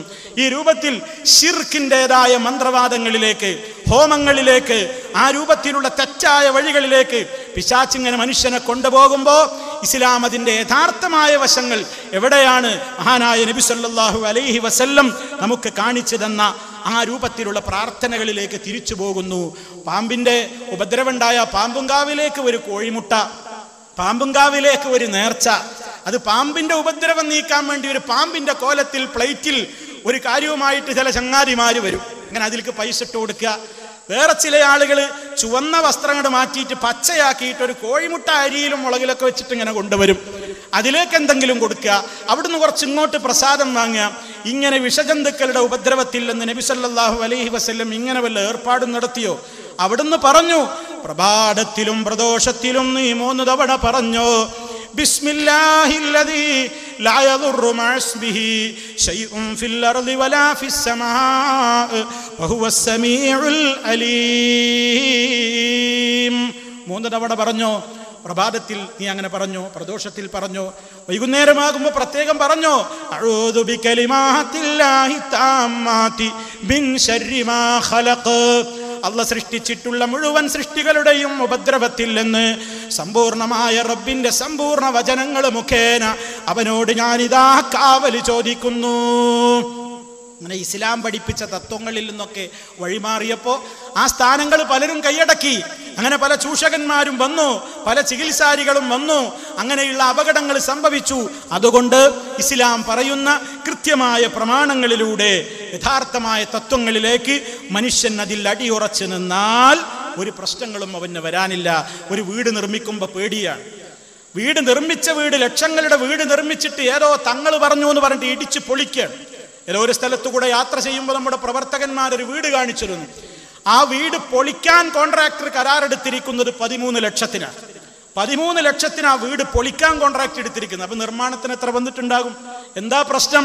ഒരുത്തം വന്നിട്ട് പറഞ്ഞു പോലും, ഇതിന്റെ അടുക്കള ശരിയല്ല, ഇത് കന്നിമൂല നോക്കിയിട്ടില്ല, ഇവിടെ വാസ്തു ശരിയല്ല, ഇവിടെ പോക്ക് വരവുണ്ട്, ഇവിടെ പലതുണ്ട് എന്നൊക്കെ പറഞ്ഞ് അവിടെ അങ്ങനെയായാൽ രോഗം മാറൂല. ഇങ്ങോട്ട് തിരിഞ്ഞു നിന്ന് അടുപ്പ് പൂട്ടിയാൽ രോഗം മാറൂല. ഇങ്ങേപ്പുറത്ത് തിരിഞ്ഞു നിന്ന് പാത്രം കഴുകിയാൽ അസുഖം മാറൂല, ദാരിദ്ര്യം വിട്ടുമാറൂല എന്നൊക്കെ പറഞ്ഞു വാസ്തുവിന്റെ പേരിൽ, കന്നിമൂലയുടെ പേരിൽ, അങ്ങനെയൊക്കെ പലതിൻ്റെയും പേരിൽ എടുത്ത വീടുകൾ പൊളിപ്പിക്കുന്ന ചെകുത്താന്മാര് വരെ വിലസിക്കൊണ്ടിരിക്കുന്നവർ ലോകത്ത്. പ്രിയമുള്ളവരെ, മനുഷ്യൻ ഓർക്കാതെ പോയി, فلا كاشف له إلا هو وإن يردك بخير فلا راد لفضله يصيب به من يشاء من عباده وهو الغفور الرحيم. അള്ളാഹു നിനക്കൊരു ഉപദ്രവം വരുത്താൻ ഉദ്ദേശിച്ചാൽ അത് നീക്കിത്തരുന്നവൻ അവനല്ലാതെ ഇല്ല. അള്ളാഹ് നിനക്കൊരു ഖൈർ തരാൻ വിചാരിച്ചാൽ അവന്റെ ഫളലിനെ തടുക്കുവാനും ഒരാളുമില്ല. ആ തവക്കുലിൽ നിന്ന് മനുഷ്യൻ വിട്ട് വഴിമാറിപ്പോയി. ആ വിഷമങ്ങളുടെ നേരത്തവൻ പലതും പറയുകയാണ്, മറക്കുകയാണ്. വിഷമങ്ങൾ വരുമ്പോ കൂടുതൽ ലാ ഇലാഹ ഇല്ലല്ലാഹ് പറയാനായി ഇസ്ലാം പറഞ്ഞത്. കാരണം വിഷമങ്ങൾ വരുമ്പോഴാ മനുഷ്യൻ ശിർക്കിലേക്ക് പോകുന്നത്. അതുകൊണ്ട് വിഷമം എത്ര മനസ്സിൽ അലട്ടുമ്പോഴും ലാ ഇലാഹ ഇല്ലല്ലാഹുൽ അദീമുൽ ഹലീം, ലാ ഇലാഹ ഇല്ലല്ലാഹു റബ്ബുൽ അർശിൽ അദീം, ലാ ഇലാഹ ഇല്ലല്ലാഹു റബ്ബുസ് സമാവാതി വ റബ്ബുൽ അർളി വ റബ്ബുൽ അർശിൽ കരീം. എത്രയെത്ര പ്രാർത്ഥനകളുണ്ട് സഹോദരന്മാരെ. നിത്യജീവിതത്തിൽ ഒരു മുസ്ലിം അങ്ങോട്ട് എഴുന്നേൽക്കുന്ന രാവിലെ എഴുന്നേറ്റത് മുതൽ രാത്രി ഉറങ്ങുന്നത് വരെ നമുക്ക് ചൊല്ലാനും ചെയ്യാനുമായി ധാരാളക്കണക്കിന് സുന്നത്തുകൾ ഹബീബ് സല്ലല്ലാഹു അലൈഹി വസല്ലം പഠിപ്പിച്ച് നിർത്തിയപ്പോൾ അതൊക്കെ അങ്ങ് വഴിമാറ്റിയിട്ട് ആരൊക്കെയോ എഴുതിക്കൊണ്ടുവരുന്ന 313 വകയേടുകളും 44 വകയേടുകളും 4444 എണ്ണവും 333 എണ്ണവും വകയുമൊക്കെ ജീവിതത്തിൽ പകർത്തിയപ്പോൾ സമാധാനം പോയി. ശൈത്താനികമായ രൂപത്തിലുള്ള പ്രശ്നങ്ങൾ സമൂഹത്തിൽ വിളയാടി തുടങ്ങി. ഇവിടെയാണ് അബദ്ധം വന്നത്. അതുകൊണ്ട് ശരിയായ മതത്തിൻ്റെ ആ ശരിയായ തത്വങ്ങളിലേക്ക് മനുഷ്യൻ മടങ്ങി വരലേ നിവൃത്തിയുള്ളൂ. അവിടെ അവനെ രക്ഷിക്കുന്നവൻ റബ്ബാണ്. അവന് ഉപദ്രവം വരുത്താനും ഒന്നിനെ കൊണ്ടും കഴിയൂല. പുറത്തേക്കിറങ്ങുമ്പോൾ കണി കാണൽ മുസ്ലിമീങ്ങൾക്ക് പോലും വല്ലാത്തൊരു ഭയം. ഒരു കാലിച്ചാക്കുമായി കാലിക്കൊട്ടയുമായി ഒരാളെ രാവിലെ കണ്ടാൽ വല്ലാത്തൊരു പേടി. വിധവയായ മാപ്പിള മരിച്ച ഒരു പെണ്ണിനെ കണ്ടാൽ വല്ലാത്തൊരു പേടി. ഗർഭിണികൾക്ക് പ്രത്യേക പേടി. കാക്ക ശബ്ദിച്ചാലൊരു പ്രത്യേക വിശ്വാസം. കൈയുടെ ഭാഗം ചൊറിഞ്ഞാലൊരു പ്രത്യേക വിശ്വാസം. അതുപോലെ തന്നെ ഗൗളി ശബ്ദിച്ചാൽ, പല്ലി ചെലച്ചാൽ അതിനൊരു പ്രത്യേക വിശ്വാസം. കരിമ്പൂച്ച വിലങ്ങ് ചാടിയാൽ അതിനൊരു പ്രത്യേക വിശ്വാസം. ഇങ്ങനെ ഒരു 100 കൂട്ടം അന്ധവിശ്വാസങ്ങളിലേക്ക് ഈ സമുദായം പോകുമ്പോൾ അതേ വീട് വീടാന്തരം കയറിയിറങ്ങിക്കൊണ്ട് ഈ സമൂഹത്തോട് പറയുന്നു, ഇല്ല, മാനവ സമൂഹത്തിന്റെ മാർഗദർശനത്തിന് വേണ്ടി റബ്ബ് അവതരിപ്പിച്ച ഇസ്ലാമിൽ ഇതൊന്നുമില്ല. അതിന്റെ ശരിയായ റൂട്ടിലേക്കുള്ള മടക്കമേ നിവൃത്തിയുള്ളൂ. ദിവസത്തെ ചീത്ത പറയുന്നവരില്ലേ, ദുർദിനങ്ങളെന്ന് പേര് പറയുന്നവരില്ലേ, ഇന്ന ദിവസം കല്യാണത്തിന് പറ്റൂല, വാഹനമോടിക്കാൻ പറ്റൂലെന്ന് പറയുന്നു. അങ്ങനെ കല്യാണം മാറ്റി നിശ്ചയിക്കുന്നവർ, ദിവസത്തെ നഹസാക്കുന്നവർ, ദിവസത്തെ ചീത്ത പറയുന്നവർ, കാറ്റിനെ ചീത്ത പറയുന്നവർ, അതുപോലെ തന്നെ മഴയെ ശപിക്കുന്നവർ, അങ്ങനെ പലതിൻ്റെയും പേരിൽ പലതിനും വേണ്ടി പലയിടങ്ങളിലേക്കും വഴിപാടുകൾ സമർപ്പിക്കുന്നവർ, അങ്ങനെ 100 കൂട്ടം കാര്യങ്ങളിലൂടെ ഈ സമൂഹം ഇങ്ങനെ അന്ധവിശ്വാസങ്ങളിലൂടെ അനാചാരങ്ങളിലൂടെ നെട്ടോട്ടമോടുന്നു. ജനിച്ചാൽ അതിൻ്റെ പേരിൽ കുറെ, ജനനത്തോടനുബന്ധിച്ച് കുറെ ബർത്ത്ഡേ ആഘോഷം, കുട്ടികളുടെ പേരില്ലതാ ജന്മദിനാഘോഷം വർഷം തോറും. ആൺകുട്ടികൾക്കതാ സ്വർണം ധരിപ്പിക്കുന്ന ചടങ്ങ്. ആൺകുട്ടികളായാൽ സ്വർണം ധരിപ്പിക്കാമെന്ന് ഫത്വ കൊടുക്കാൻ ചില ആളുകളും. ഇസ്ലാം പഠിപ്പിച്ചിട്ടില്ല. കുട്ടിയാണെങ്കിലും പൊന്നണീക്കൽ ആൺകുട്ടിക്ക് പാടില്ല. അതുപോലെ തന്നെ വിവാഹത്തോടനുബന്ധിച്ചും ചടങ്ങുകൾ, സ്ത്രീധനമെന്ന ദുരാചാരം. അതുപോലെ തന്നെ അതാ ഇന്ന് എല്ലാ സമുദായങ്ങളെ കൊണ്ടും പറയിപ്പിക്കുന്ന നിലക്കുള്ള പുതിയാപ്പിള പോക്കുകൾ, റോഡ് മുഴുവൻ ബ്ലോക്കാക്കുന്ന സംസ്കാരം. അതേ വരന്റെ വീട്ടുകാരെയും വരനെയും വധുവിനെയും വധുവിന്റെ വീട്ടുകാരെയുമൊക്കെ ദ്രോഹിപ്പിക്കുന്ന, ക്യാമ്പസുകളിൽ മാത്രം കേട്ടുകേൾവിയുള്ള റാഗിങ്ങിന്റെ സമ്പ്രദായങ്ങൾ ഇന്ന് സമൂഹത്തിലതാ സമൂഹം ഏറ്റെടുത്തു കഴിഞ്ഞു. പടക്കം പൊട്ടിക്കലും കോമാളി വേഷം കെട്ടലും അതുപോലെ തന്നെ അതുമായി ബന്ധപ്പെട്ട 100 കൂട്ടം സമുദായത്തിന്റെ പല രൂപത്തിലുള്ള പ്രശ്നങ്ങൾ. അതേ പരസ്യമായി കൊണ്ട് പെണ്ണിനെ പാല് കുടിപ്പിക്കൽ ആണുങ്ങളുടെ മുമ്പിൽ വെച്ച്. ആണും പെണ്ണുമൊക്കെ പരസ്യമായി ആളുകളൊക്കെ നോക്കി നിൽക്കേ പെണ്ണിനെ കൊണ്ട് പാല് കുടിപ്പിക്കുന്നു. ഇങ്ങോട്ട് പഴം വായിൽ വെച്ച് കൊടുക്കുന്നു, അങ്ങോട്ട് താലി കെട്ടുന്നു, മാല ചാർത്തുന്നു. ഈ സംസ്കാരമൊക്കെ മുസ്ലിമേ, ഇതൊക്കെ ഇസ്ലാമിലുള്ളതാണെന്ന് അന്യ സമുദായക്കാരൻ തെറ്റിദ്ധരിച്ചു പോയാൽ അവനെ കുറ്റപ്പെടുത്താനാകുമോ? എവിടുന്ന് കിട്ടി? നബി സല്ലല്ലാഹു അലൈഹി വസല്ലമ താലി കെട്ടിയോ? ഇവിടുന്ന് മാലയിട്ടോ? അവിടുന്ന് ഇങ്ങനെ പരസ്യമായി ആളുകൾക്കിടയിൽ വെച്ച് ഇങ്ങനെ പഴവും പാലും ഒക്കെ തീറ്റിച്ചോ? ഇങ്ങനെയുള്ള സംസ്കാരങ്ങൾ ചെയ്തോ? ഒരു 40 കുളിയുടെ ചടങ്ങ്, മറ്റേ ചടങ്ങ്, പള്ള കാണാൻ പോക്ക്, വയറ് കാണാൻ പോകല്, എന്തൊക്കെ സംസ്കാരങ്ങൾ, ഏതൊക്കെ രൂപത്തിലുള്ള ആചാരങ്ങൾ മുഴുവൻ ഈ സമൂഹത്തിലേക്ക് കൊണ്ടുവരികയാണ്. മരിച്ചാ പറയും വേണ്ട, മരണത്തോടനുബന്ധിച്ചുള്ള 100 കൂട്ടം ചടങ്ങുകൾ, അവിടെയുള്ള സദ്യകൾ, കല്യാണ സദ്യകളെക്കാൾ വെല്ലുന്ന നിലക്കുള്ള ബഹളങ്ങളാണ് മരണവീട്ടിൽ. അന്നവിടെ പ്രത്യേകമായ രൂപത്തിലുള്ള സദ്യ നടക്കുകയാണ്. 3ന്റെ പേരിലൊരു സദ്യ, 14ന്റെ പേരിലൊരു സദ്യ, ആണ്ടുതോറും സദ്യ, 40നും സദ്യ, ഇങ്ങനെയുള്ള പ്രത്യേകമായ കെങ്കേമമായ സദ്യകൾ. അങ്ങനെ നബി സല്ലല്ലാഹു അലൈഹി വസല്ലം പറഞ്ഞതിന് നേരെ എതിര് അയൽവാസികളോട് പറഞ്ഞു, മരണം നടന്ന വീട്ടുകാരെന്ന് ദുഃഖിതരാണ്, അവർക്ക് സമാശ്വാസം നൽകുവാൻ നിങ്ങൾ അവർക്ക് അങ്ങോട്ട് ഭക്ഷണമുണ്ടാക്കി കൊടുക്കണം. അങ്ങോട്ട് ഭക്ഷണമുണ്ടാക്കി കൊടുക്കാൻ പറഞ്ഞ ഹബീബിന്റെ അനുയായികളതാ ആ വീട്ടിൽ പോയി ഇങ്ങോട്ട് ശാപ്പാടടിച്ച് പുറത്തിറങ്ങുന്നു. ഇങ്ങനത്തെ ഒരു വിരോധാഭാസം എവിടെയും. നബി സല്ലല്ലാഹു അലൈഹി വസല്ലമിനെ സ്നേഹിക്കാൻ എന്ന പേരിൽ സ്വലാത്തിന്റെ കച്ചവടം. സ്വലാത്ത്, എത്ര സ്വലാത്ത് നബി സല്ലല്ലാഹു അലൈഹി വസല്ലം ചൊല്ലാൻ പറഞ്ഞു. എവിടെ ചെല്ലിയാലും അത് എനിക്ക് കിട്ടും എന്ന് പറഞ്ഞു. പക്ഷേ ഇന്നിപ്പോ ആ വിശ്വാസം പോയിരിക്കുന്നു. സുന്നത്ത് ജമാഅത്തുകാരെന്ന് പറയുന്നവർക്ക് അവരുടെ അടുത്ത് തന്നെ ഡെപ്പോസിറ്റ് ചെയ്യണം. നിങ്ങൾ ചൊല്ലിയ സ്വലാത്തൊക്കെ ഉസ്താദിനെ അറിയിക്കണം. അത് SMS-ലൂടെ വാട്സപ്പിലൂടെ ഒക്കെ അറിയിക്കുക. ഖദീജക്കുട്ടി 333 ചൊല്ലി, ആമിനക്കുട്ടി 466 ചൊല്ലി, അബ്ദുള്ളക്കുട്ടി 737 ചൊല്ലിയിട്ടുണ്ട്. മുസ്ലിയാർ ഇതൊക്കെ കൂടി കലക്ട് ചെയ്യാൻ ഇങ്ങനെ കാത്തിരിക്കുകയാണ് ഉസ്താദുൽ ഉലമ. അങ്ങനെ ഒരു 6-7 കോടി ആയാൽ മൂപ്പര് മദീനത്തേക്ക് ചവിട്ടിക്കയറ്റും. മൂപ്പര് മദീനത്തേക്ക് അത് പാർസലാക്കി അയക്കും. എവിടെ നിന്ന് കിട്ടിയടോ ഈ സംസ്കാരം? ആരാ നിനക്കത് പഠിപ്പിച്ചു തന്നത്? അല്ലാഹുവിന്റെ റസൂലിന്റെ പേരിൽ ചൊല്ലുന്നവര് സ്വലാത്തിന് 10 പുണ്യം ഓഫർ ചെയ്ത ഹബീബ് സല്ലല്ലാഹു അലൈഹി വസല്ലം അതാ അവിടുന്ന് ഒരിക്കലും പറഞ്ഞിട്ടില്ല നിങ്ങൾ ശേഖരിച്ച് പാർസലാക്ക്. എവിടെ വെച്ചും ചൊല്ലിക്കോ, എനിക്ക് എത്തിക്കാനുള്ള സംവിധാനം ഉണ്ട് എന്നാ അവിടുന്ന് പറഞ്ഞത്. അതിന് മാത്രം ഒരു സംവിധാനം ഉണ്ട് എന്ന് നബി സല്ലല്ലാഹു അലൈഹി വസല്ലം പറയുമ്പോൾ നിങ്ങൾക്ക് അതിൽ വിശ്വാസം അല്ലേ? അണ്ട് എത്തൂലല്ലേ? നിങ്ങളുടേതായ ഒരു കാർമ്മികത്വത്തിൽ നിങ്ങളിങ്ങനെ ശേഖരിച്ച് 10 കോടി 11 കോടി 7 കോടി ഇങ്ങനെ ശേഖരിച്ച് നിങ്ങൾ അവസാനം ചവിട്ടിക്കയറ്റി മദീനത്തേക്ക് അയക്കണം സ്വലാത്ത്. ഇതൊക്കെ ഏത് ഇസ്ലാമാ സുഹൃത്തെ? ഏത് മതമായത്? ഏത് സമുദായത്തെ കൊണ്ടാണ് ഈ ചെയ്യിപ്പിക്കുന്നത്? ആരാണിത് പഠിപ്പിച്ചിരുന്നത്? ഇതിനെയൊക്കെ എതിർത്താ പറയും, കണ്ടോ വഹാബിക്ക് സ്വലാത്തിനോട് അലർജിയാണ്. ഞങ്ങൾ സ്വലാത്ത് ചൊല്ലുന്നുണ്ട്, നിസ്കാരത്തിൽ ചൊല്ലുന്നുണ്ട്, ബാങ്ക് വിളി കഴിഞ്ഞാൽ ചൊല്ലുന്നുണ്ട്, പള്ളിയിലേക്ക് പ്രവേശിക്കുമ്പോൾ ചൊല്ലുന്നുണ്ട്, പള്ളിയിൽ നിന്ന് പുറത്തിറങ്ങുമ്പോൾ ചൊല്ലുന്നുണ്ട്, പ്രഭാത പ്രദോഷങ്ങളിൽ പ്രത്യേകം ചൊല്ലുന്നുണ്ട്. അങ്ങനെ ഇസ്ലാമികമായി നിർദ്ദേശമുള്ളയിടത്ത് അതിൻ്റെതായ എണ്ണം പ്രത്യേകമായി നിജപ്പെടുത്തിയിടത്ത് നിജപ്പെടുത്തിക്കൊണ്ടും അല്ലാത്തത് എണ്ണവും വണ്ണവും നിശ്ചയിക്കാതെയും ദിക്റുകളും ദുആകളും സ്വലാത്തുകളും ഒക്കെ ഈ മുജാഹിദ് പ്രസ്ഥാനം സമൂഹത്തെ പഠിപ്പിച്ചു കൊണ്ടിരുന്നിട്ടുണ്ട്. പക്ഷേ ഞങ്ങൾക്ക് സ്വലാത്ത് വാർഷികമല്ല. എത്രാം വാർഷികം? 14-ാം വാർഷികം, 40-ാം വാർഷികം. നബി സല്ലല്ലാഹു അലൈഹി വസല്ലം ഈ സ്വലാത്ത് പഠിപ്പിച്ചിട്ട് എത്ര കൊല്ലമായടോ? 1400-ലേറെ വർഷമായി. അപ്പൊ തന്നെ മനസ്സിലായി ഈ ചൊല്ലുന്ന സ്വലാത്ത് ഇത്ര പഴക്കേ ഉള്ളൂ. 14-ാം വാർഷികം, 25-ാം വാർഷികം. ഹബീബ് സല്ലല്ലാഹു അലൈഹി വസല്ലം പഠിപ്പിച്ച, വിശുദ്ധ ഖുർആനിലൂടെ കൽപ്പിച്ച ഇന്നല്ലാഹ വ മലായികതഹു യുസല്ലൂന അലൻ നബി യാ അയ്യുഹല്ലദീന ആമനൂ സ്വല്ലൂ അലൈഹി വസല്ലിമൂ തസ്ലീമാ.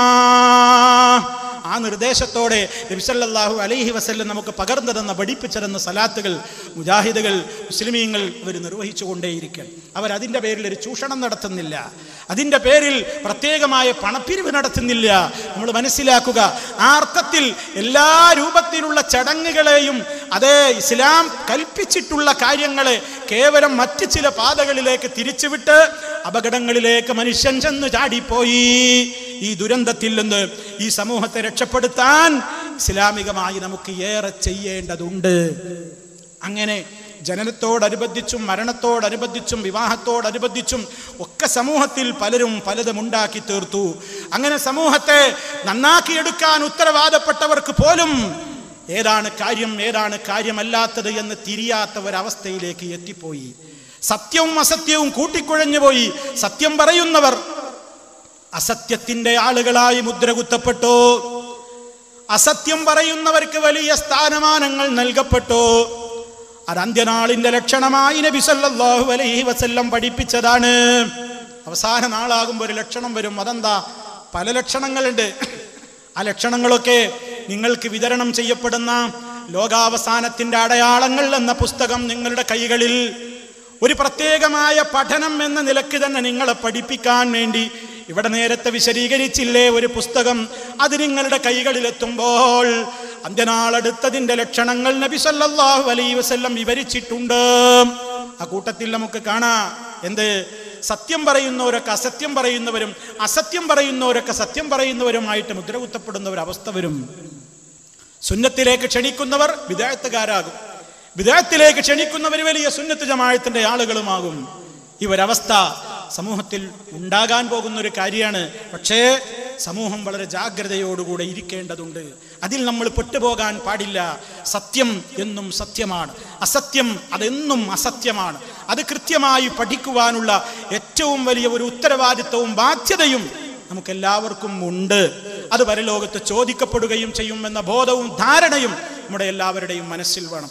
അപ്പൊ സമൂഹത്തിനിടയിൽ കുറെ ആൾക്കാർ ചെയ്യുമ്പോൾ ശരി തെറ്റായും തെറ്റൊക്കെ ശരിയായി മാറുന്ന ഒരവസ്ഥയിലേക്ക് എല്ലാ രംഗത്തും ആ അധപ്പതനം ഇന്ന് കണ്ടുകൊണ്ടിരിക്കുകയാണ്. എല്ലാവരും അനുകൂലിക്കുന്നുണ്ടോ? എന്നാൽ ഏത് നെറികോടും ശരിയായി മാറുകയാണ്. അതല്ലേ ഇന്ന് എല്ലാവരുടെയും കാതുകളിൽ ഇങ്ങനെ സംഗീതത്തിന്റെ ഭ്രമം, ആളുകൾ ഇങ്ങനെ പാട്ട് കേൾക്കുന്നു, മ്യൂസിക് കേൾക്കുന്നു, തട്ട് തകർപ്പൻ സംഗീതം അവർ ആസ്വദിച്ചു കൊണ്ടിരിക്കുകയാണ്. ഉറങ്ങുന്നത് വരെ വാട്സപ്പുകളിലൂടെ, സോഷ്യൽ മീഡിയകളിലൂടെ, മൊബൈലിലൂടെ ഒക്കെ മനുഷ്യനിങ്ങനെ ഇസ്ലാം വിരോധിച്ചിട്ടുള്ള ആ തട്ട് തകർപ്പൻ സംഗീതം ഇങ്ങനെ ആസ്വദിച്ചു കൊണ്ടിരിക്കുകയാണ്. പെണ്ണിന്റെ നഗ്നമേനി കണ്ട്, അവളുടെ ആട്ടം കണ്ട്, പാട്ട് കണ്ട് ഓരിത്തരിച്ചിരിക്കുന്ന ജനക്കൂട്ടത്തെയാണ് നമുക്ക് കാണാൻ കഴിയുന്നത്. അത് റബ്ബിന്റെ മാർഗത്തിൽ സമൂഹത്തോട് ബോധവൽക്കരിക്കേണ്ടവർക്ക് പോലും തോന്നിയില്ല അത് തെറ്റാണെന്ന്. അവർക്കും തോന്നി ഇതൊക്കെ വേണ്ടതാണെന്ന്, അവർക്കും തോന്നിപ്പോയി ഇതൊക്കെ വേണ്ടതാണെന്ന്. അതാണ് അറിയാൻ വേണ്ടി പറയുകയാണ്. ജമാഅത്തെ ഇസ്ലാമിയുടെ സുഹൃത്തുക്കൾ ആരെങ്കിലും ഈ ശബ്ദം ശ്രവിക്കുന്നുണ്ടെങ്കിൽ അവരൊന്ന് മനസ്സിലാക്കണം. അവരിന്ന് സംഗീതം അനുവദനീയമാണെന്ന് പറയുന്നവരാണ്. അവർ ഈ രൂപത്തിലുള്ള സംഗീതങ്ങളെ അനുവദനീയമാണെന്ന് പറയുകയാണ്. മ്യൂസിക്കുകൾ ഉപയോഗപ്പെടുത്തിക്കൊണ്ടുള്ള സംഗീതങ്ങൾ അവർ നടത്തുകയാണ്. അവരുടെ യുവഘടകങ്ങൾക്ക് വേണ്ടി പ്രത്യേകമായ സിനിമകളുടെ പ്രത്യേകമായ രൂപത്തിലുള്ള കാര്യങ്ങൾക്ക് വരെയുള്ള ചടങ്ങുകളും ആ രൂപത്തിലുള്ള സംവിധാനങ്ങളും വരെ അവർ സംഘടിപ്പിച്ചു കൊണ്ടിരിക്കുകയാണ്. മാത്രമല്ല സുഹൃത്തുക്കളെ, മുജാഹിദുകൾക്ക് ഇസ്ലാം പൂർണ്ണമായി സമൂഹത്തിന്റെ മുമ്പിൽ പറയാൻ കഴിയുന്നില്ല. അവർ ഇസ്ലാമിനെ കേവലം ചില ഭാഗങ്ങളിൽ മാത്രം ഒതുക്കിക്കൂട്ടിയിരിക്കുകയാണ്.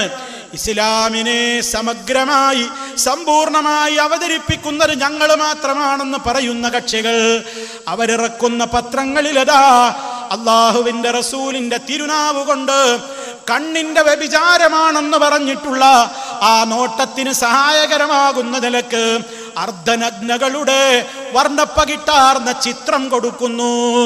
ഫുൾ പേജ് കളർ പരസ്യമാണ്. അത് വായിക്കുന്നവനൊക്കെ കണ്ണുകൊണ്ട് വ്യഭിചരിക്കുന്ന ഒരു ദുരന്തം.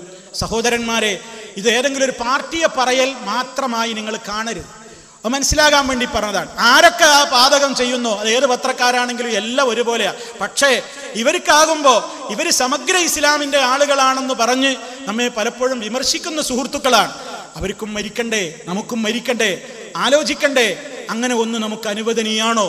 അത് നമ്മുടെ വീടുകളിൽ ഇങ്ങനെ കൊണ്ടുപോയി ആയിരക്കണക്കിന് ആളുകളല്ലേ ആ നഗ്നമേനി കാണാൻ ഇടവരുന്നത്? അത് തെറ്റല്ലേ? അള്ളാഹുവിന്റെ വിധി എല്ലായിടത്തേക്കും ബാധിക്കണ്ടേ? റബ്ബിന്റെ നിയമങ്ങൾ പത്രപ്രവർത്തനത്തിൽ ബാധകമല്ല എന്നൊരായത്തുണ്ടോ? റബ്ബിന്റെ വിധി അതുപോലെ തന്നെ TV ചാനലിന്റെ കാര്യങ്ങളിൽ ബാധകമല്ല എന്നൊരു വിധി എവിടെയെങ്കിലും ഉണ്ടോ? ഇല്ല സുഹൃത്തുക്കളെ, ചിന്തിക്കാൻ വേണ്ടി പറയാണ്, ദേഷ്യം പിടിക്കാൻ വേണ്ടി പറയല്ല. ഒന്ന് ആലോചിക്ക്, ഒന്ന് നല്ല മനസ്സോടുകൂടെ ചിന്തിക്കൂ പ്രിയമുള്ളവരെ. തിന്മകൾക്ക് നന്മയുടെ പരിവേഷം നൽകപ്പെടുകയാണ്. തിന്മകളെ നന്മകളെന്ന് വിശേഷിപ്പിക്കപ്പെടുകയാണ്. നെറികേടുകളെ നേരി എന്ന് വിശേഷിപ്പിക്കപ്പെടുകയാണ്. ഈ ഒരു ദുരന്തം അന്ത്യനാളിന്റെ അടയാളങ്ങളിൽ പെട്ടതായി ഹബീബ് സല്ലല്ലാഹു അലൈഹി വസല്ലം റിപ്പോർട്ടുകളിൽ നമുക്ക് കാണുവാൻ സാധിക്കും. അതുകൊണ്ട് സുഹൃത്തുക്കളെ, ആരെങ്കിലും ഒരു കൂട്ടർ നടത്തുന്നു എന്നതിലപ്പുറം ഓരോരുത്തരും ശ്രദ്ധിക്കേണ്ടതുണ്ട്. അവരവരുടെ പരലോകം രക്ഷിക്കേണ്ടതുണ്ട്. ഓരോരുത്തരും ചിന്തിക്കേണ്ടതുണ്ട്. അതേ, തന്റെ മേനി ഒരിക്കലും ഒരാളുടെയും മുമ്പിൽ വെളിവാക്കാൻ പാടില്ലെന്ന് പെണ്ണ് ചിന്തിക്കണം. ശാപത്തിന് അർഹരാണ് ആ പെണ്ണെന്നവൾ ആലോചിക്കണം.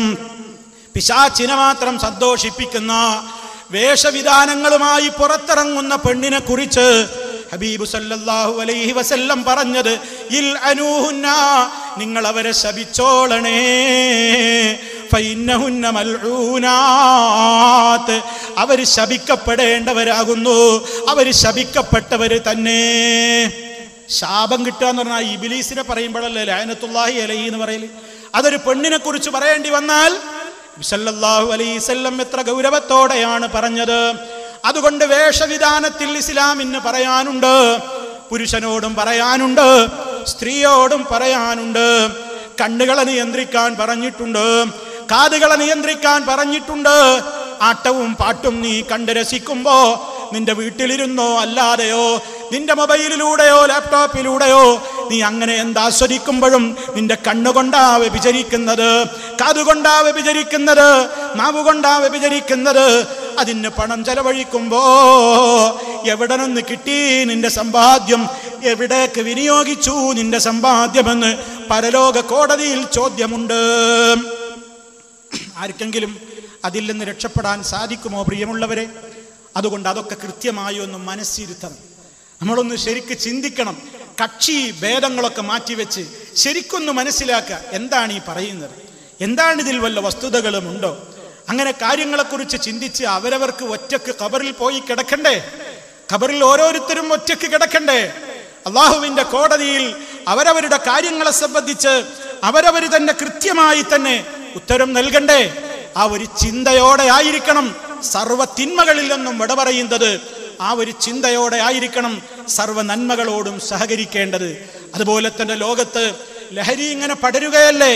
എവിടെയാണ് ലഹരിക്ക് പ്രചാരമില്ലാത്തത്? വിവാഹം തുടങ്ങിയാൽ തലേന്ന് കുപ്പി പൊട്ടിക്കാത്ത വീടുകൾ വിരളമാണ്. കുടിച്ചു കൂത്താട്ടുകയാണ് യുവാക്കളും യുവതികളുമൊക്കെ. ക്യാമ്പസുകളിൽ ഒതുങ്ങി നിന്നിരുന്ന ലഹരിയും അതുപോലെ തന്നെ സെക്സും മയക്കുമരുന്നുമൊക്കെ പ്രൈമറി തലങ്ങളിലെ കുട്ടികളുടെ പുസ്തക സഞ്ചികളിൽ വരെ സുലഭമായ ഒരു കാലഘട്ടമാണിത്. കഞ്ചാവിനടിമകളായ മക്കൾ, ലഹരിക്ക് അടിമകളായ മക്കൾ, മയക്കുമരുന്നിന് അടിമകളായ മക്കൾ ചീത്തയായ കൂട്ടുകെട്ടുകൾക്ക് പിന്നാലെ പോയപ്പോ രക്ഷിതാക്കൾ ശ്രദ്ധിക്കാതെ മുഴുവനും തകർന്നുകൊണ്ട് തരിപ്പണമാക്കിക്കൊണ്ട് ഭവനത്തിലേക്ക് മടക്കപ്പെട്ട കുട്ടികൾ. വല്ലാത്തൊരു ദുരന്തത്തിലേക്കാണ് ഈ സമുദായം പോയിട്ടുള്ളത്. വലിയ ജാഗ്രത വേണം പ്രിയമുള്ളവരെ. എല്ലാവരും ഈ വിഷയത്തിൽ ഒറ്റക്കെട്ടായി ചിന്തിച്ചിട്ടില്ലെങ്കിൽ മാനവ സമൂഹത്തിന്റെ കുളം തോണ്ടുന്ന ദുരന്തമാണ് വരാൻ പോകുന്നത്. അത്രക്കും മദ്യം ഇവിടെ ഒഴുകുകയാണ്. നമ്മുടെ സർക്കാർ ഇപ്പോഴെടുത്ത ഒരു തീരുമാനം വളരെ അഭിനന്ദനാർഹമായ കാര്യമാണ്. ഒരുപാട് ബാറുകൾ പൂട്ടാൻ തീരുമാനമായി. ഒരുപാട് അടച്ചുപൂട്ടപ്പെട്ട ബാറുകൾ ഇനി തുറക്കില്ലെന്ന് മുഖ്യമന്ത്രിയും ബന്ധപ്പെട്ടവരുമൊക്കെ പറഞ്ഞിട്ടുണ്ട്. അതേ അടച്ചിട്ട ബാറുകൾ ഇനി തുറക്കില്ല. തുറന്നു കിടക്കുന്ന ബാറുകൾക്ക് പോലും ഘട്ടം ഘട്ടമായി അടക്കാനുള്ള സംവിധാനം ഉണ്ടാക്കും. ബീവറേജിന്റെ മുമ്പിലുള്ള നീണ്ട ക്യൂ കണ്ടാൽ ഇനി അത് പെട്ടെന്ന് സീൽ ചെയ്ത് പൂട്ടും. ഇതൊക്കെ പറഞ്ഞിട്ടുണ്ട്. അതൊക്കെ നടപ്പിലാവണം. അതൊക്കെ ഈ രാജ്യത്ത് നടപ്പിലാവണം. അഭിനന്ദനാർഹമായ ജനനന്മക്കുള്ള മാനുഷിക മൂല്യങ്ങൾക്ക് പ്രാധാന്യം നൽകുന്ന നിയമങ്ങളാണത്. അങ്ങനെയുള്ള പൊൻവെളിച്ചങ്ങൾ വരട്ടെ. അതിന് എല്ലാവരുടെയും അഭിനന്ദനങ്ങൾ ഉണ്ടാകും. അതോടൊപ്പം രാഷ്ട്രീയ കക്ഷി ഭേദമില്ലാതെ, ഭരണ പ്രതിപക്ഷ ഭേദമില്ലാതെ അത് അയാൾ കൊണ്ടുവന്ന ഓർഡിനൻസ് ആണ്, അതുകൊണ്ട് അതിനെ എതിർത്തേ പറ്റൂ എന്ന് ഒരു രാഷ്ട്രീയ പാർട്ടിക്കാരനും തോന്നിക്കൂടാ. എല്ലാവരും ഒന്നിക്കണം. ചിലരൊക്കെ ഇപ്പൊ പറയുന്നത് നമ്മുടെ റവന്യൂ വരുമാനം അല്ലെങ്കിൽ തന്നെ വളരെ മോശമാണ്, അതുകൊണ്ട് ഖജനാവ് കാലിയാകും. ഒന്ന് ചിന്തിച്ചു നോക്കൂ പ്രിയമുള്ളവരെ. ഈ ചെത്തു തൊഴിലാളികൾ മുഖേന, അബ്കാരി കോൺട്രാക്ടർമാർ മുഖേന ബാറുകളിലൂടെയൊക്കെ വിറ്റഴിക്കപ്പെടുന്ന മദ്യം കൊണ്ട് സമൂഹത്തിന്റെ ഖജനാവിൽ, രാജ്യത്തിന്റെ ഖജനാവിലേക്ക് വരുന്ന കോടികളുടെ എത്രയോ മടങ്ങാണ് കുടിയന്മാർ ഈ സമൂഹത്തിൽ ഉണ്ടാക്കി തീർത്തിട്ടുള്ള ആപത്തുകളുടെ പരിഹാരത്തിന് വേണ്ടി ചെലവഴിക്കേണ്ട കോടികൾ. ഇത് മനുഷ്യന്മാർ ചിന്തിച്ചിട്ടുണ്ടോ? കുടിയുടെ വരുമാനം കൊണ്ടുള്ള പണത്തേക്കാൾ എത്രയോ ഇരട്ടിയാണ് കുടിച്ചവര് കാട്ടിക്കൂട്ടുന്ന പേക്കൂത്തുകൾക്ക് വേണ്ടി, പരിഹാരത്തിന് വേണ്ടി സർക്കാർ ഖജനാവിൽ നിന്ന് മുടക്കേണ്ടി വരുന്നത്. ഏതാ നഷ്ടം, ഏതാ ലാഭം? ആലോചിക്കണം. ഇതിലെല്ലാവരും ഒന്നിച്ചുകൊണ്ട സഹകരണത്തോടു കൂടി എല്ലാവരും ഈ മേഖലയിൽ സഹകരിക്കേണ്ടതുണ്ട്. ഇസ്ലാമിന് വളരെ കൃത്യമായി പറയാനുണ്ട്. ഇസ്ലാമിന് വളരെ കൃത്യമായി സമൂഹത്തോട് പറയാനുണ്ട്. നിന്നെ സൃഷ്ടിച്ച സൃഷ്ടാവിന് ഇഷ്ടമില്ലെന്ന ബോധത്തോടെ മാറി നിൽക്കണം. അതുകൊണ്ട് മാറി നിൽക്കണം. മാത്രല്ല ഈ സമുദായത്തോട് പഠിപ്പിച്ചു, അൽ ഖംറുൽ ഖബായിസി, തിന്മകളുടെ മാതാവാണ് മദ്യപാനം. മദ്യം എന്നത് തിന്മകളുടെ മാതാവാണ്.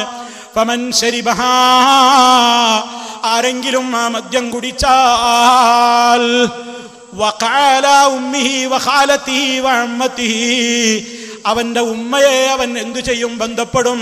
ഇളയമയെയും അമ്മായിയെയും ഒക്കെ അവൻ ബന്ധപ്പെടും. കുടിച്ചോന് പിന്നെന്ത് ഉമ്മ, കുടിച്ചോന് പിന്നെന്ത് മകള്? അതേ സമൂഹത്തിൽ കാണുന്ന ദുരന്തങ്ങളൊക്കെ പരിശോധിച്ചു നോക്കൂ. നബി സല്ലല്ലാഹു അലൈഹി വസല്ലം മുമ്പേ പ്രവചിച്ചില്ലേ? അതേ ബാപ്പ കാരണത്താൽ മകൾ ഗർഭിണിയായ കേസുകൾ, ഉമ്മയെ വ്യഭിചരിക്കുന്ന മക്കൾ, അതേ പെങ്ങളെ വ്യഭിചരിക്കുന്ന ആങ്ങളമാര്, അതേ കേസുകളുടെയൊക്കെ പിന്നാമ്പുറത്തേക്ക് തേടി ചെന്നാൽ മുഴുവനും ലഹരിക്കടിമകളാണ്. കഞ്ചാവിനടിമകളാണ്, മയക്കുമരുന്നിനടിമകളാണ്. സ്വബോധത്തോടെ അത് ചെയ്യാൻ മനുഷ്യർക്ക് സാധ്യമാണോ? അതുകൊണ്ട് പ്രിയമുള്ളവരെ, വളരെ ഗൗരവത്തോടുകൂടെ ഇസ്ലാം അത് പഠിപ്പിക്കുമ്പോ, അത് വളരെ ഗൗരവമുള്ള കുറ്റമായി കൊണ്ട് ഇസ്ലാം പഠിപ്പിക്കുമ്പോ, നീ അത് കുടിച്ചു കഴിഞ്ഞാൽ നാളെ പരലോകത്തതാ നിനക്ക് തീനത്തുൽ ഖബാലിൽ നിന്ന് കുടിപ്പിക്കപ്പെടുമെന്ന് നബി സല്ലല്ലാഹു അലൈഹി വസല്ലം പറയുമ്പോൾ, എന്താണ് തീനത്തുൽ ഖബാൽ എന്ന് അവിടുന്ന് പറഞ്ഞു? അറഖു അഹ്ലിന്നാർ, നരകവാസികളുടെ ശരീരത്തിൽ നിന്നൊഴുകുന്ന വിയർപ്പും, സ്വദീദു അഹ്ലിന്നാർ, നരകവാസികളുടെ ശരീരത്തിൽ നിന്ന് വെന്തുരുകി ചീഞ്ഞളിഞ്ഞ് പുറത്തു വരുന്ന ചീഞ്ചലവുമാകുന്നു. അതാണ് മദ്യപാനികൾക്ക് അവിടെ കുടിപ്പിക്കപ്പെടുന്നതെന്ന് ഹബീബ് സല്ലല്ലാഹു അലൈഹി വസല്ലം പറയുമ്പോൾ, സർക്കാരിൻ്റെ നിയമം ഉണ്ടാവട്ടെ ഇല്ലാതിരിക്കട്ടെ, ഒരു മുസ്ലിമിനെ സംബന്ധിച്ചിടത്തോളം ലഹരി ഉണ്ടാക്കുന്നതെല്ലാം നിഷിദ്ധമാണ്. അതിലേക്ക് എത്തിപ്പെടുന്നതും എല്ലാം നിഷിദ്ധമാണ്.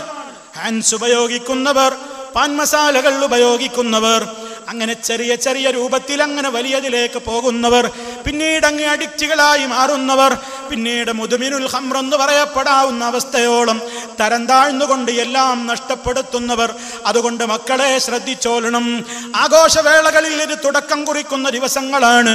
ടൂർ പാക്കേജുകൾക്ക് മക്കളെ വിടുമ്പോ, സ്റ്റഡി ടൂറുകൾക്ക് മക്കളെ വിടുമ്പോ, ഉമ്മമാരെ നിങ്ങളെ പെൺമക്കളെ വിടുമ്പോ, നിങ്ങളെ ആൺമക്കളെ വിടുമ്പോ, തിരിച്ചു വരുമ്പോൾ ഒരിറ്റു മദ്യമെങ്കിലും അവൻ ഉണച്ചിട്ടുണ്ടെങ്കിൽ, ഒരു തുള്ളി മദ്യം അവന്റെ വയറ്റിലെത്തിയിട്ടുണ്ടെങ്കിൽ, ഒരു തുള്ളി മദ്യം സമം 1000 കണ്ണുനീരാണ് കേട്ടോ. ഇന്നല്ലെങ്കിൽ നാളെ ഒരു തുള്ളി മദ്യത്തിന് 1000 കണ്ണുനീര് പൊഴിക്കേണ്ടി വരുന്ന ദുരന്തത്തിലേക്ക് ഈ സമുദായം പോകാതിരിക്കാൻ സർക്കാരിന്റെ നിയമങ്ങൾ ഒരു ഭാഗത്തവിടെ നടക്കട്ടെ.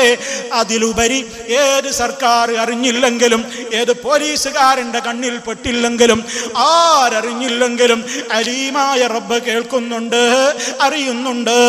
സമീആയ റബ്ബ് കേൾക്കുന്നുണ്ട്, ബസീറായ റബ്ബ് കാണുന്നുണ്ട്. ആ ബോധമുണ്ടോ? അതാണ് തസ്കിയത്ത്, അതാണ് നമ്മെ ശുദ്ധീകരിക്കുന്ന വശം. അതിന് മക്കളെ, യുവാക്കളെയൊക്കെ തയ്യാറാക്കണം.